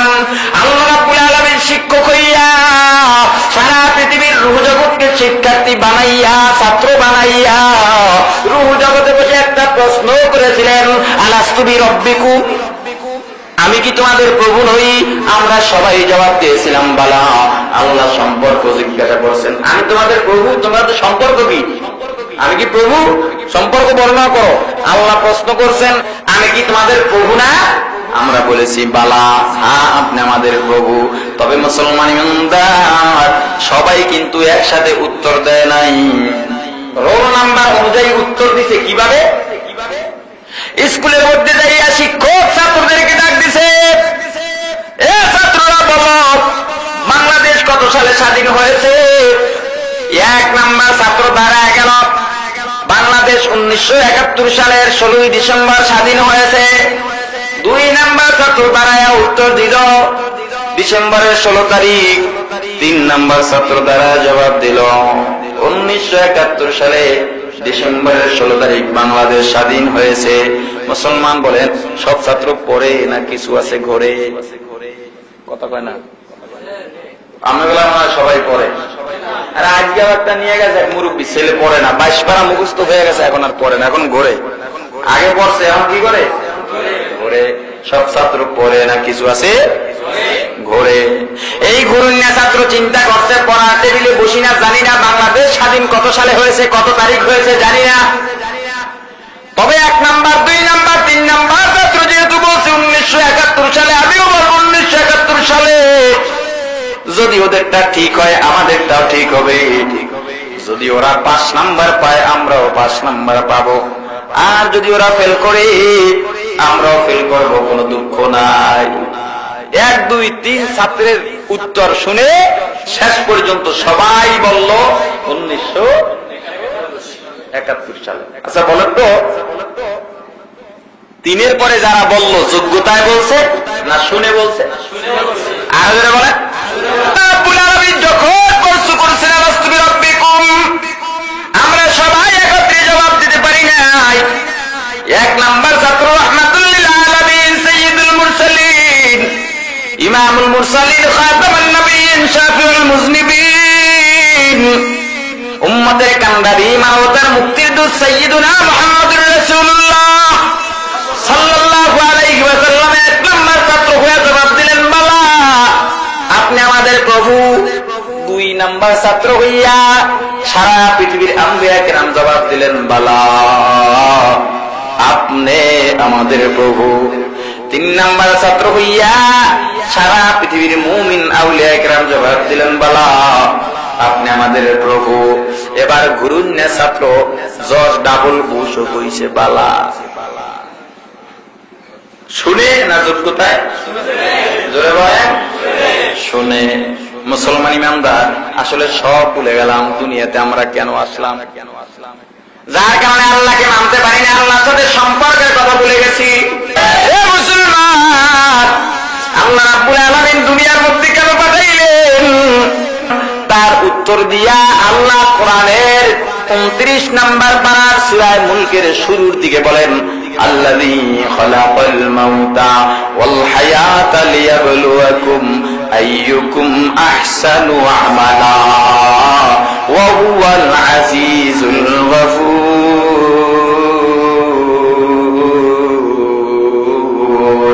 আল্লাহ দুনিয়ার মধ্যে কেন পাঠাইলেন? আল্লাহ স্মরণ করায় দিলেন, আমি আল্লাহ তোমাদের দুনিয়ার মধ্যে 2টা কারণে পাঠাইছি। 1 নম্বরে কেন পাঠাইলাম? লিয়াবলুয়াকুম, তোমাদের পরীক্ষা করার জন্য। কিসের জন্য? পরীক্ষা করার জন্য।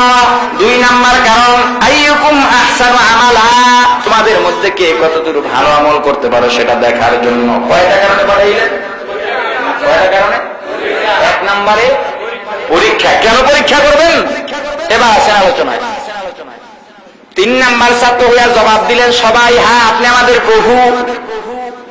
এবার গুরুন্যা ছাত্র ওই ফিরাউন বলছে বাবা, বলেন তো যোগ্যতায় বলছে না শুনে বলছে? নমরুদ বলছে বালা যোগ্যতায় না শুনে?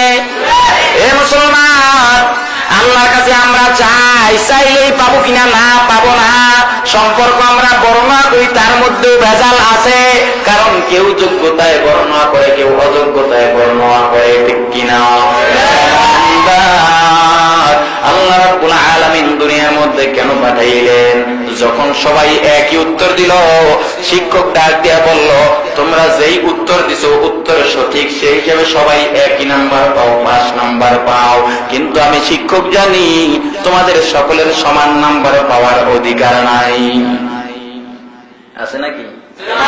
প্রশ্নের উত্তরের দিকে তাকাইয়া আমি যদি তোমাদেরকে সকলকে সমান নাম্বার দিয়া দেই, 5 নাম্বার দিয়া দেই, তাহলে সারা রাত জাগনা থেকে কষ্ট করে টাকা পয়সা খরচ করে খেয়ে না খেয়ে লেখাপড়া করে ওদের সাথে বেইনসাফি হয়। আর যদি তোমাদেরকে আমি এখানে আমার জানা অনুযায়ী যদি কাউকে কম নাম্বার দেই, কাউকে বেশি দেই, কাউকে 5 নাম্বার দেই, কাউকে ফেল নাম্বার দেই, ফেলওয়ালারা আবার প্রশ্ন করবা, ও শিক্ষক, ওই যাকে পাস করালে তিনি যে উত্তর দিয়েছে আমিও সেই একই উত্তর দিলাম, আমাকে কম কেন দিলেন? কি প্রশ্ন করবে না? অতএব আমি বেইনসাফিও করতে চাই না, প্রশ্নের সম্মুখীন হতে চাই না। তাহলে আমি কি করতে পারি? এর মধ্যে একটা কাজ আছে, একটা পন্থা আছে। এ মুসলমান, আল্লাহ রাব্বুল আলামিন যখন প্রশ্ন করলেন আমরা জবাব দিয়েছি, তবে সবাই যেহেতু জবাব যোগ্যতায় দিতে পারি নাই, এজন্য আল্লাহ রাব্বুল আলামিন ডাক দিয়া বললেন, হে জগৎ, তোমাদেরকে আমি আল্লাহ দুনিয়ার মধ্যে পাঠাবো কেন জানো? এখানে কেউ পাস করেছো, কেউ পাস করে নাই, তবে প্রশ্নের উত্তর সবার সঠিক। ওই প্রশ্নের উত্তর অনুযায়ী সবাই জান্নাত পাওয়ার অধিকারী, কিন্তু আমি আল্লাহ জানি সবাই জান্নাত পাইবা না, যোগ্যতা নাই।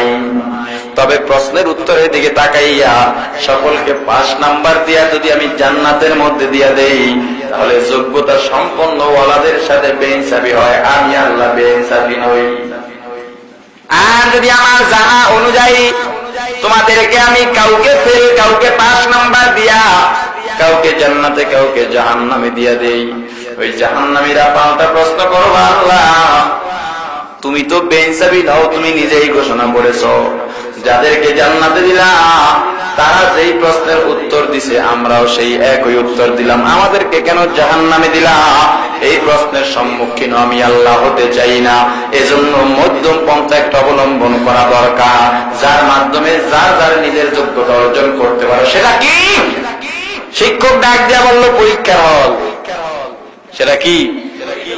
ওই পরীক্ষার হলে যাও, পরীক্ষা দাও, যোগ্যতা আছে কিনা প্রমাণ করো, 5 নাম্বার পাওয়ার যোগ্য কিনা প্রমাণ করো। তবে শিক্ষার্থী, এ পরীক্ষার্থী, ওই পরীক্ষার হল কোথায় হবে সে পরীক্ষার হল নির্ধারণ করবো আমি শিক্ষক। পরীক্ষার হলে ডুববা কখন, বের হইবা কখন, সেটাও নির্ধারণ করবো আমি শিক্ষক। কয় ঘন্টা লেখবা সেটাও নির্ধারণ করবো আমি শিক্ষক। ওই পরীক্ষার হলে কোনো বাইরের কিছু নিয়ে যাওয়া যাবে না, পরীক্ষার হলে খাওয়াও যাবে না, ঘুমানো যাবে না, যাবে নাকি? তবে পরীক্ষার্থীরা পরীক্ষার হলে যাওয়ার পরে আমি তোমাদেরকে একটা স্বাধীনতা দিব। কি স্বাধীনতা? পরীক্ষার হলে যাওয়ার পরে ক্লাসরুমে যেমন আমি পেট নিয়ে ঢুকি, লাঠি নিয়ে ঢুকি, পরীক্ষার হলে লাঠি নিয়ে ঢুকবো না। তোমাকে পূর্ণ স্বাধীনতা দেওয়া হবে। ক্লাসরুমের মধ্যে তুমি পড়া না পারলে, লেখা না লিখতে পারলে যেমন তোমাকে বিচার করা হতো, পরীক্ষার হলে বিচার হবে না। তোমাকে স্বাধীনতা দিলাম, ইচ্ছা করলে তুমি সঠিক উত্তর দিতে পারো, ইচ্ছা করলে তুমি ভুল উত্তর দিতে পারো। এই পরীক্ষার্থী এই স্বাধীনতা দেওয়া হলো রে। তবে পরীক্ষার্থী ভালো করে জেনে নাও, স্বাধীনতা পাওয়ার পরে প্রশ্নের উত্তর যদি সঠিকভাবে দাও তুমি 5 নাম্বার পাইবা, তুমি চাকরিও পাইবা, সম্মানীয় হইবা। আর যদি স্বাধীনতা পাওয়ার পর পরীক্ষার হলে যাইয়া সঠিক উত্তর না দাও, বউয়ের কাছে চিঠি লেখো, প্রেমিকার কাছে চিঠি লেখো, তাকে বাধা দেওয়া হবে না। তবে 3 মাস পরে যখন রেজাল্ট বের হবে, 3 মাস পরে যখন ফলাফল বের হবে, ওই ফলাফল দেখে তুমিও কাঁদবা, তোমার বাবাও কাঁদবে, মাও কাঁদবে, শত কাঁদলেও 5 নাম্বার পাওয়া যাবে না। এ মুসলমান ইমানদার, আল্লাহ রাব্বুল আলামিন ডাক দিয়ে বললেন, বান্দা আমি আল্লাহ তোমাদেরকে দুনিয়ার মধ্যে পাঠাবো কেন? দুনিয়া পরীক্ষার হল, আর দুনিয়া মাজরাতুল আখিরাহ। জাগা জিলা গানে কে দুনিয়া নেহি হায়, ये इबरत की जाहे तमाशा नहीं हाय, ये इबरत की जाहे तमाशा नहीं हाय। দুনিয়ার রং তামাশার জায়গা নয়। আল্লাহ বললেন, বান্দা পরীক্ষার হল নির্ধারণ করবো আমি আল্লাহ। পরীক্ষার হলে কখন যাইবা, আবার পরীক্ষার হল থেকে কখন ফিরবা, সেটাও নির্ধারণ করবো আমি আল্লাহ। তবে বান্দা পরীক্ষার হলের মধ্যে যাওয়ার পরে আমি আল্লাহ তোমাকে একটা স্বাধীনতা দিব। কি স্বাধীনতা? আল্লাহ 14টা কসম খায়া বলেন। কয়টা কসম? আল্লাহ 14টা কসম খায়া বলেন, ফাআলহামাহা ফুজুরাহা ওয়া তাকওয়াহা। এ বান্দা আমি আল্লাহ তোকে স্বাধীনতা দিয়ে দিলাম। ইচ্ছা করলে গুনার কাজও করতে পারো, ইচ্ছা করলে নেকের কাজও করতে পারো, তোমাকে স্বাধীনতা দিলাম। তবে বান্দা স্বাধীনতা পাইয়াও তুমি যদি মসজিদের মধ্যে যাও, আমি আল্লাহ বড় খুশি হই। তুমি আমি আল্লাহর ডাকে সাড়া দিয়া যদি তোমার কপালটা আমি আল্লাহর কুদরতি কদমের মধ্যে লাগাও, আমি আল্লাহর ছেলে নাই মেয়ে নাই, আমি আল্লাহর কুদরতি অন্তরটা আনন্দে ভরে যাই। আর স্বাধীনতা পাওয়ার পরে যদি জিনা করো, তবে বাধা দেওয়া হবে না। স্বাধীনতা পাওয়ার পরে তুমি যদি গুনাহ করো, বাধা দেওয়া হবে না। রোজা না রাখো, বাধা দেওয়া হবে না। দাড়ি কামাও ছাকো, বাধা দেওয়া হবে না। সুদ ঘুষ খাও, বাধা দেওয়া হবে না। তবে বান্দা যখন মারা যাওয়ার পরে ফলাফল বের হবে, তুমিও কাঁদবা, যদি সারা জীবন কান্দো, দুনিয়ায় ফিরে যাইতে পারবা না, 5 নাম্বারও পাওয়া যাবে না। এ মুসলমান, দুনিয়ার মধ্যে আমরা কেন আসলাম? আল্লাহ কেন দুনিয়ার মধ্যে পাঠাইলেন? এর উত্তরে আল্লাহ বিভিন্ন জায়গায় বিভিন্ন ভাবে দিয়েছেন। এক জায়গায় আল্লাহ বলেন, ওয়া মা খালাকতুল জিন্না ওয়াল ইনসা ইল্লা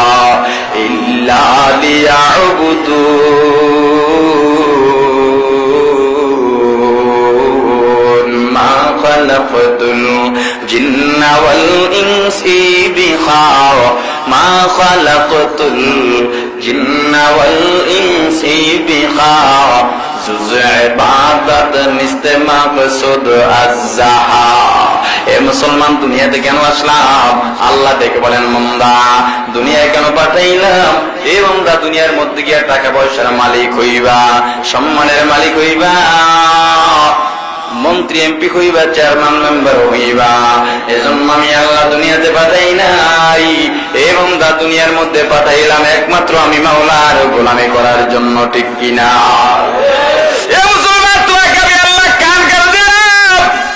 কান দিয়ে গানের আওয়াজ শুই না অন্তরকে ঠান্ডা করবা, মজা বাড়াইবা না।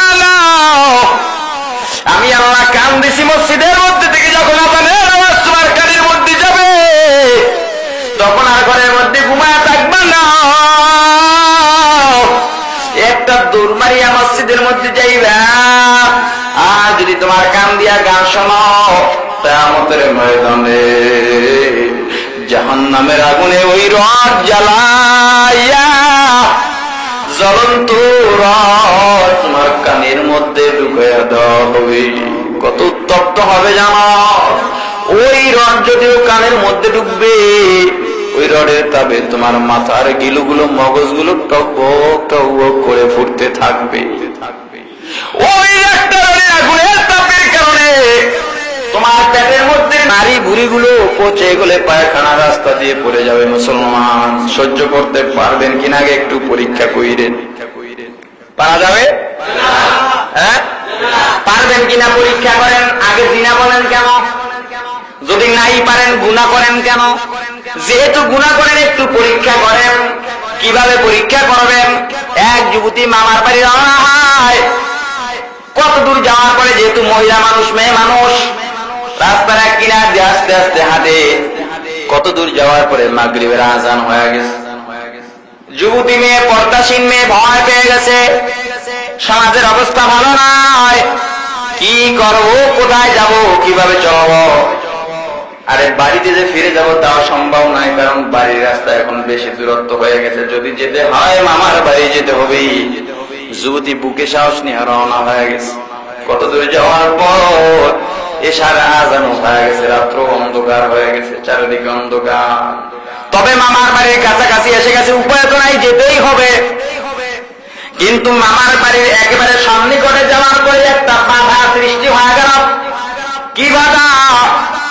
দুই গ্রামবাসীর মধ্যে, দুই এলাকার মধ্যে হাঙ্গামা শুরু হয়ে গেছে, ঝগড়া শুরু হয়ে গেছে। মেয়েটা চিন্তা করল, এই এলাকার আমাকে কেউ চিনে না, কারণ পর্দার সাথে আসা যাওয়া করি।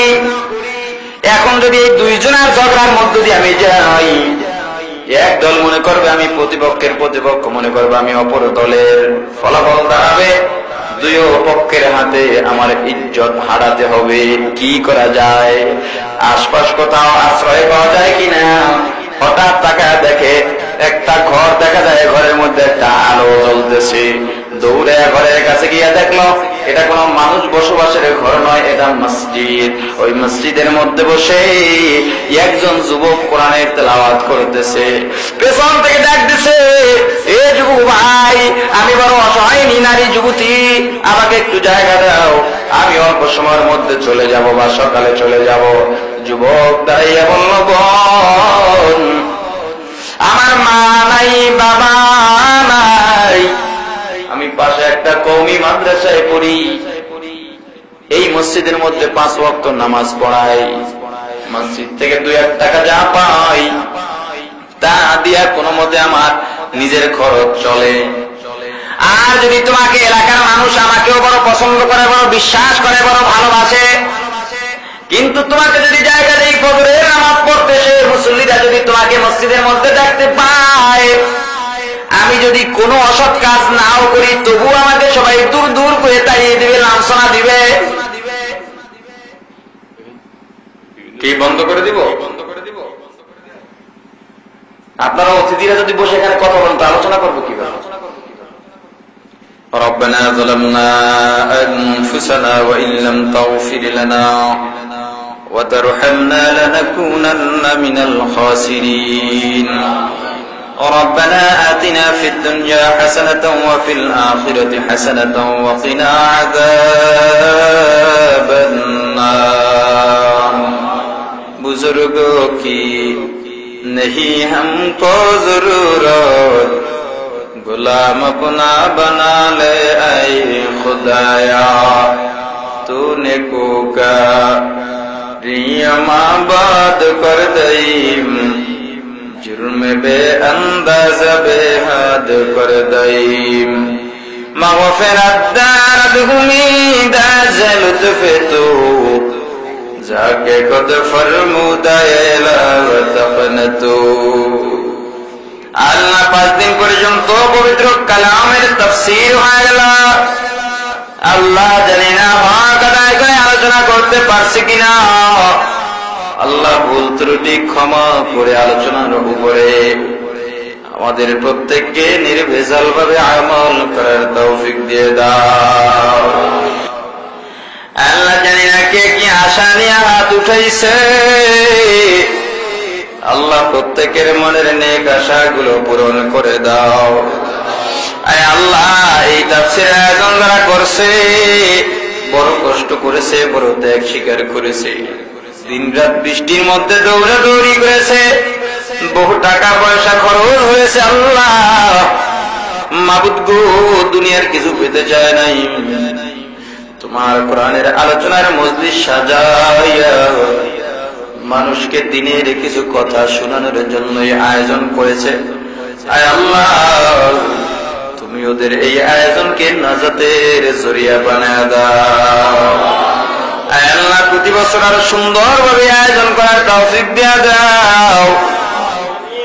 আল্লাহ অনেক অনেক ভাবে দোয়া চেয়েছে, মাওলা প্রত্যেকের মনের নেক আশা পূরণ করো।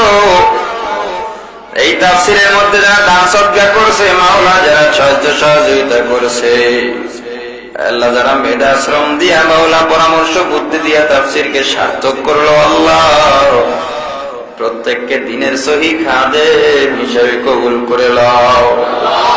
আল্লাহ রমজানের ফাজাইল বরকত আমাদের নসিব করো।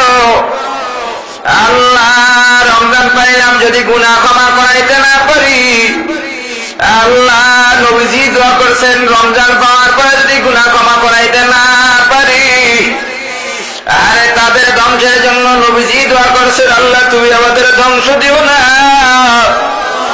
আল্লাহ যেইভাবে চললে তুমি খুশি হও, রাসূল খুশি হয়, সেইভাবে চলার তৌফিক দিয়া দাও। আল্লাহ রাব্বুল আলামিন যারা বিপদের মধ্যে আছে বিপদ মুক্ত করো। আল্লাহ প্রত্যেকের ঘরে তোমার খাস রহমত বর্ষিত করো। প্রত্যেক ঘর থেকে কোরআনের আওয়াজ বাইর করে দাও। প্রত্যেক ঘরের নারী পুরুষকে নামাজি পর্দাশীন বানাইয়া দাও।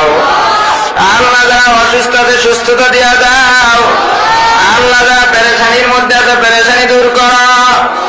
আল্লাহ যারা ঋণগ্রস্ত আছে ঋণ পরিশোধ করার তৌফিক দিয়া দাও। আল্লাহ যারা অভাবী আছে অভাব দূর করে দাও।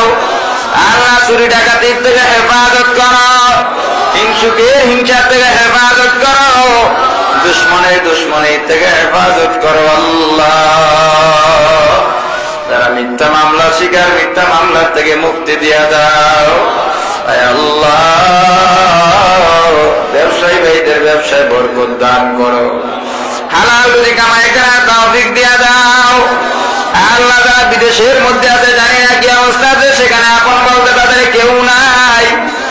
আল্লাহ তোমার কুদরতি হাতে সুপর্দ করে দিলাম।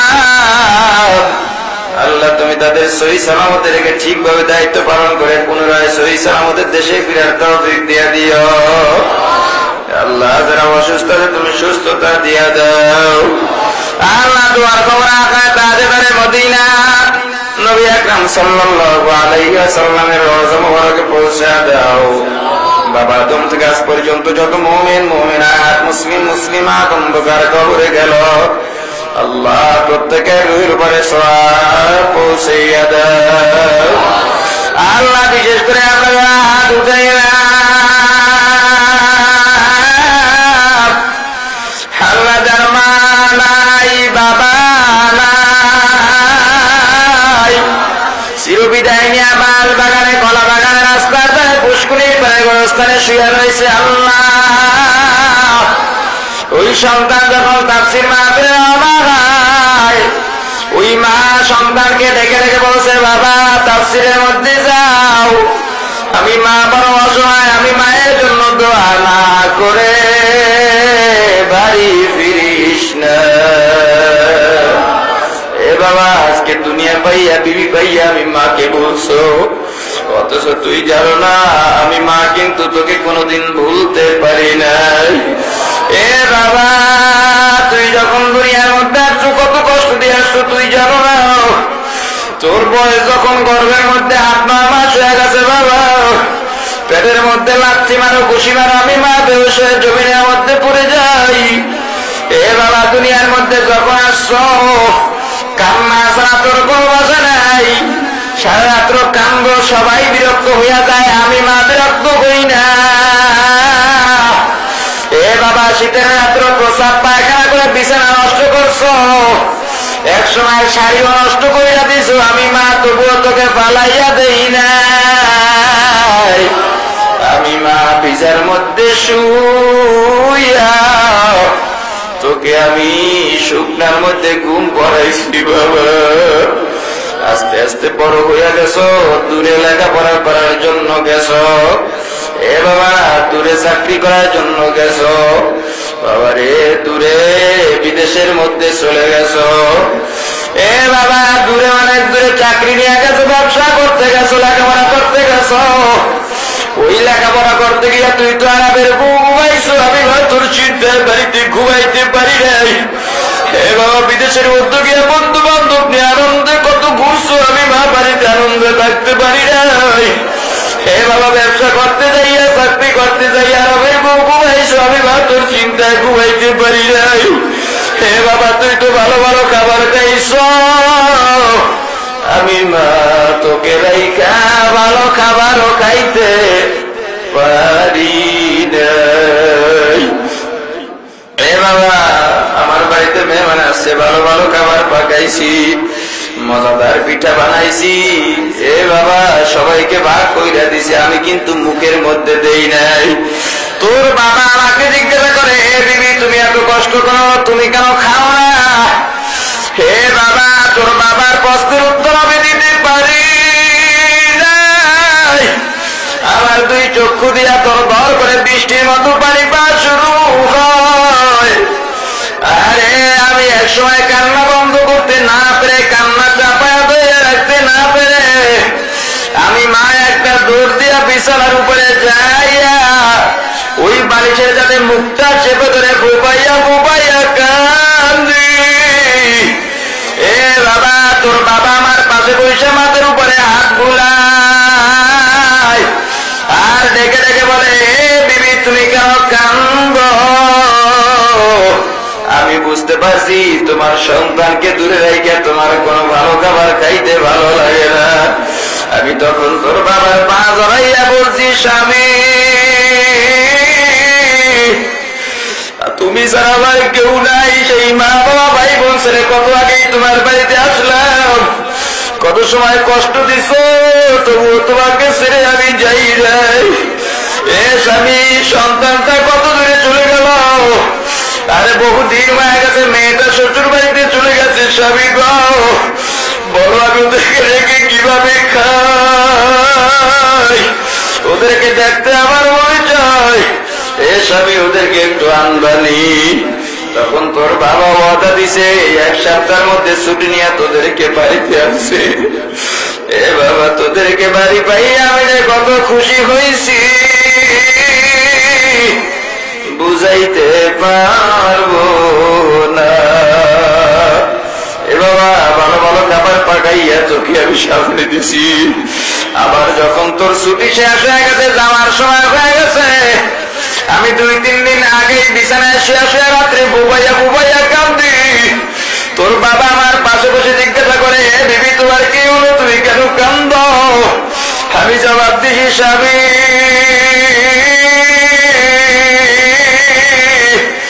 আরে আমার সন্তানের ছুটি শেষ হয়ে গেছে, জামাই আসছে, মেয়েটাকেও নিয়ে যাবে। এ স্বামী বলো আমার ছেলে মেয়েকে বিদায় দিয়া আমি মা কেমনে থাকবো রে? এ বাবা তোর তো ছুটি শেষ হয়ে গেছে, তুই রওনা দিস, আরে তুই চলে যাচ্ছ, তুই তো জানো না আমি মাঝে কেমন সবদানি করতেছি। আরে তুই রওনা দিয়ে গেছে, একবারও পিছনের দিকে তাকাও নাই। আরে তোরে যতক্ষণ দেখা গেছে আমি মা তোর দিকে তাকাইয়া রইছি, যখন তুই চোখের আড়াল হয়ে গেছো বাবা আমি মা পাগলের মতো হয়ে গেছি। একটা দৌড় দিয়া দোতলায় গেছি, জানালায় গেছি, বারান্দার সামনে গেছি, দেখছি আর একবার তোকে দেখা যায় কিনা। আরে বাবা তোকে বিদায় দিয়ে আমি মায়ের নাওয়া খাওয়া বন্ধ হয়ে গেছে। এ বাবা যদি কখনো খবর পাইছি তুই বিপদে পড়ছ, বাড়ির সবাই ঘুমাইয়া গেছে, আমি মা ঘুমাইতে পারি নাই। গভীর রাত্রে ওই যায় নামাজ বিছাইয়া আল্লাহর দরবারে চোখের পানি যে দুর্গতর জন্য কাঁদছি। এ বাবা আজকে বড় লোক হইছো, হে মেম্বার হইলে আলেম হইছো, আপে যাবে হইছো, আমি মায়ের দোয়ায় আমি মা যদি গভীর রাত্রে গলায় রশি লাগাইয়া বাউলার দরবারে তোর জন্য দোয়া না করতাম, বাবা আজকে এত সম্মান পাইতি না। এ বাবা কেমনে আমি মাকে ভুলে রাখলি বাবা? আমি মায়ের পরিধানের শাড়ি দিয়া কাঁথা সেলাই করিয়া বিবির নিয়ে আরামের ঘুমাও। এ বাবা ওই আমি মায়ের শাড়ি থেকে কি মায়ের ঘেরাম তোর নাকের মধ্যে যায় না। হে বাবা আমি মা দুঃখের চেহারাটাকে একবার তোর চোখের সামনে পাশে। আরে বাবা আমি মা তোর মশারি টানা দিতাম, বিছানা বিছা দিতাম। হে বাবা গরমে দেয়া কারেন্ট চলে গেল, আমি মা তোকে হাত পাখা দিয়ে বাতাস করতাম। আজকে তাফসীর মাহফিলে গেছ, এ বাবা আমি মায়ের জন্য দোয়া না করিয়া ফিরিস না। ওই বাবা ডেকে ডেকে বলে, হে প্রাণের সন্তান, চৈত্র মাসের রৌদ্র, ভাদ্র মাসের রৌদ্র, মাথার ঘাম পায়ে ফালাইয়া পিঠটা রৌদ্রে পোড়াইয়া তোর জন্য কামাই করছি বাবা। আজকে কত আরামের ঘুম ঘুমাও, গরমের মধ্যে এসি লাগাও। আরে বাবা শীতের মধ্যে ল্যাপ তোষক জানিম কম্বল দিয়ে আরামের ঘুমাও। আর আমি বাবাকে তিরকারা পাতলা কাপড়ের প্যাকেটে বাবা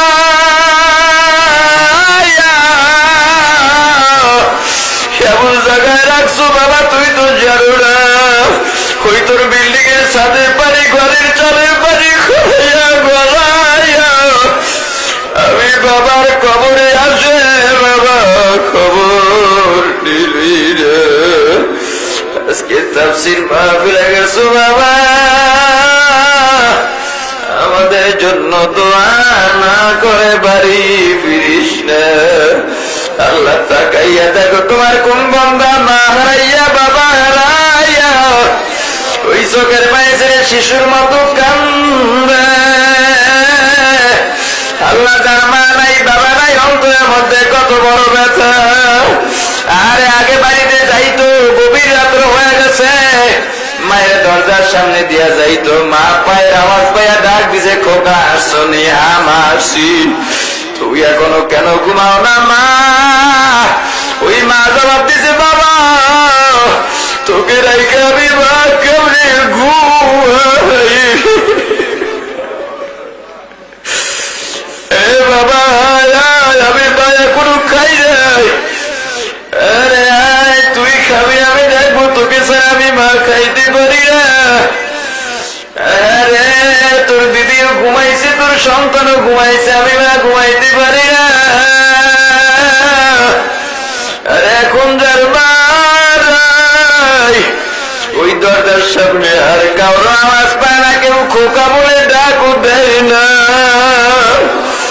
আরে সন্তানে অসুস্থ হয়ে গেলে জ্বর আসছে, শীতের রাত্র 12টার দিকে দরজার মধ্যে আওয়াজ পাইয়া দরজা খুলে দেখে কিন্তু বাবা দাঁড়া আছে, লাঠির উপরে ভর দিয়া থর থর করে।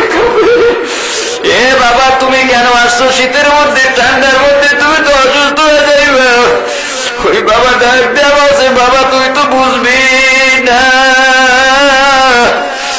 আরে তুই অসুস্থ হয়ে গেছো, তোর অসুস্থের কথা শুনে আমি বাবা ঘরে ঘুমাইয়া থাকতে পারি না, এজন্য একটু দেখার জন্য আসি।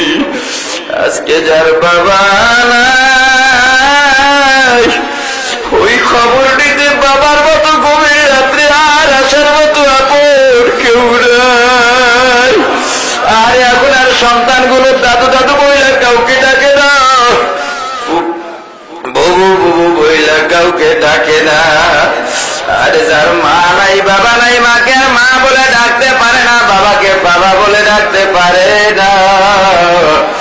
অন্য সন্তানরা বাবাকে বাবা ডাকে, মাকে মা ডাকে। সন্তানহীন এতিম সন্তানগুলো যখন দেখতে পায়, শুনতে পায়, আরে ব্যথা বেদনায় কলিজাটা ফেটে যায়।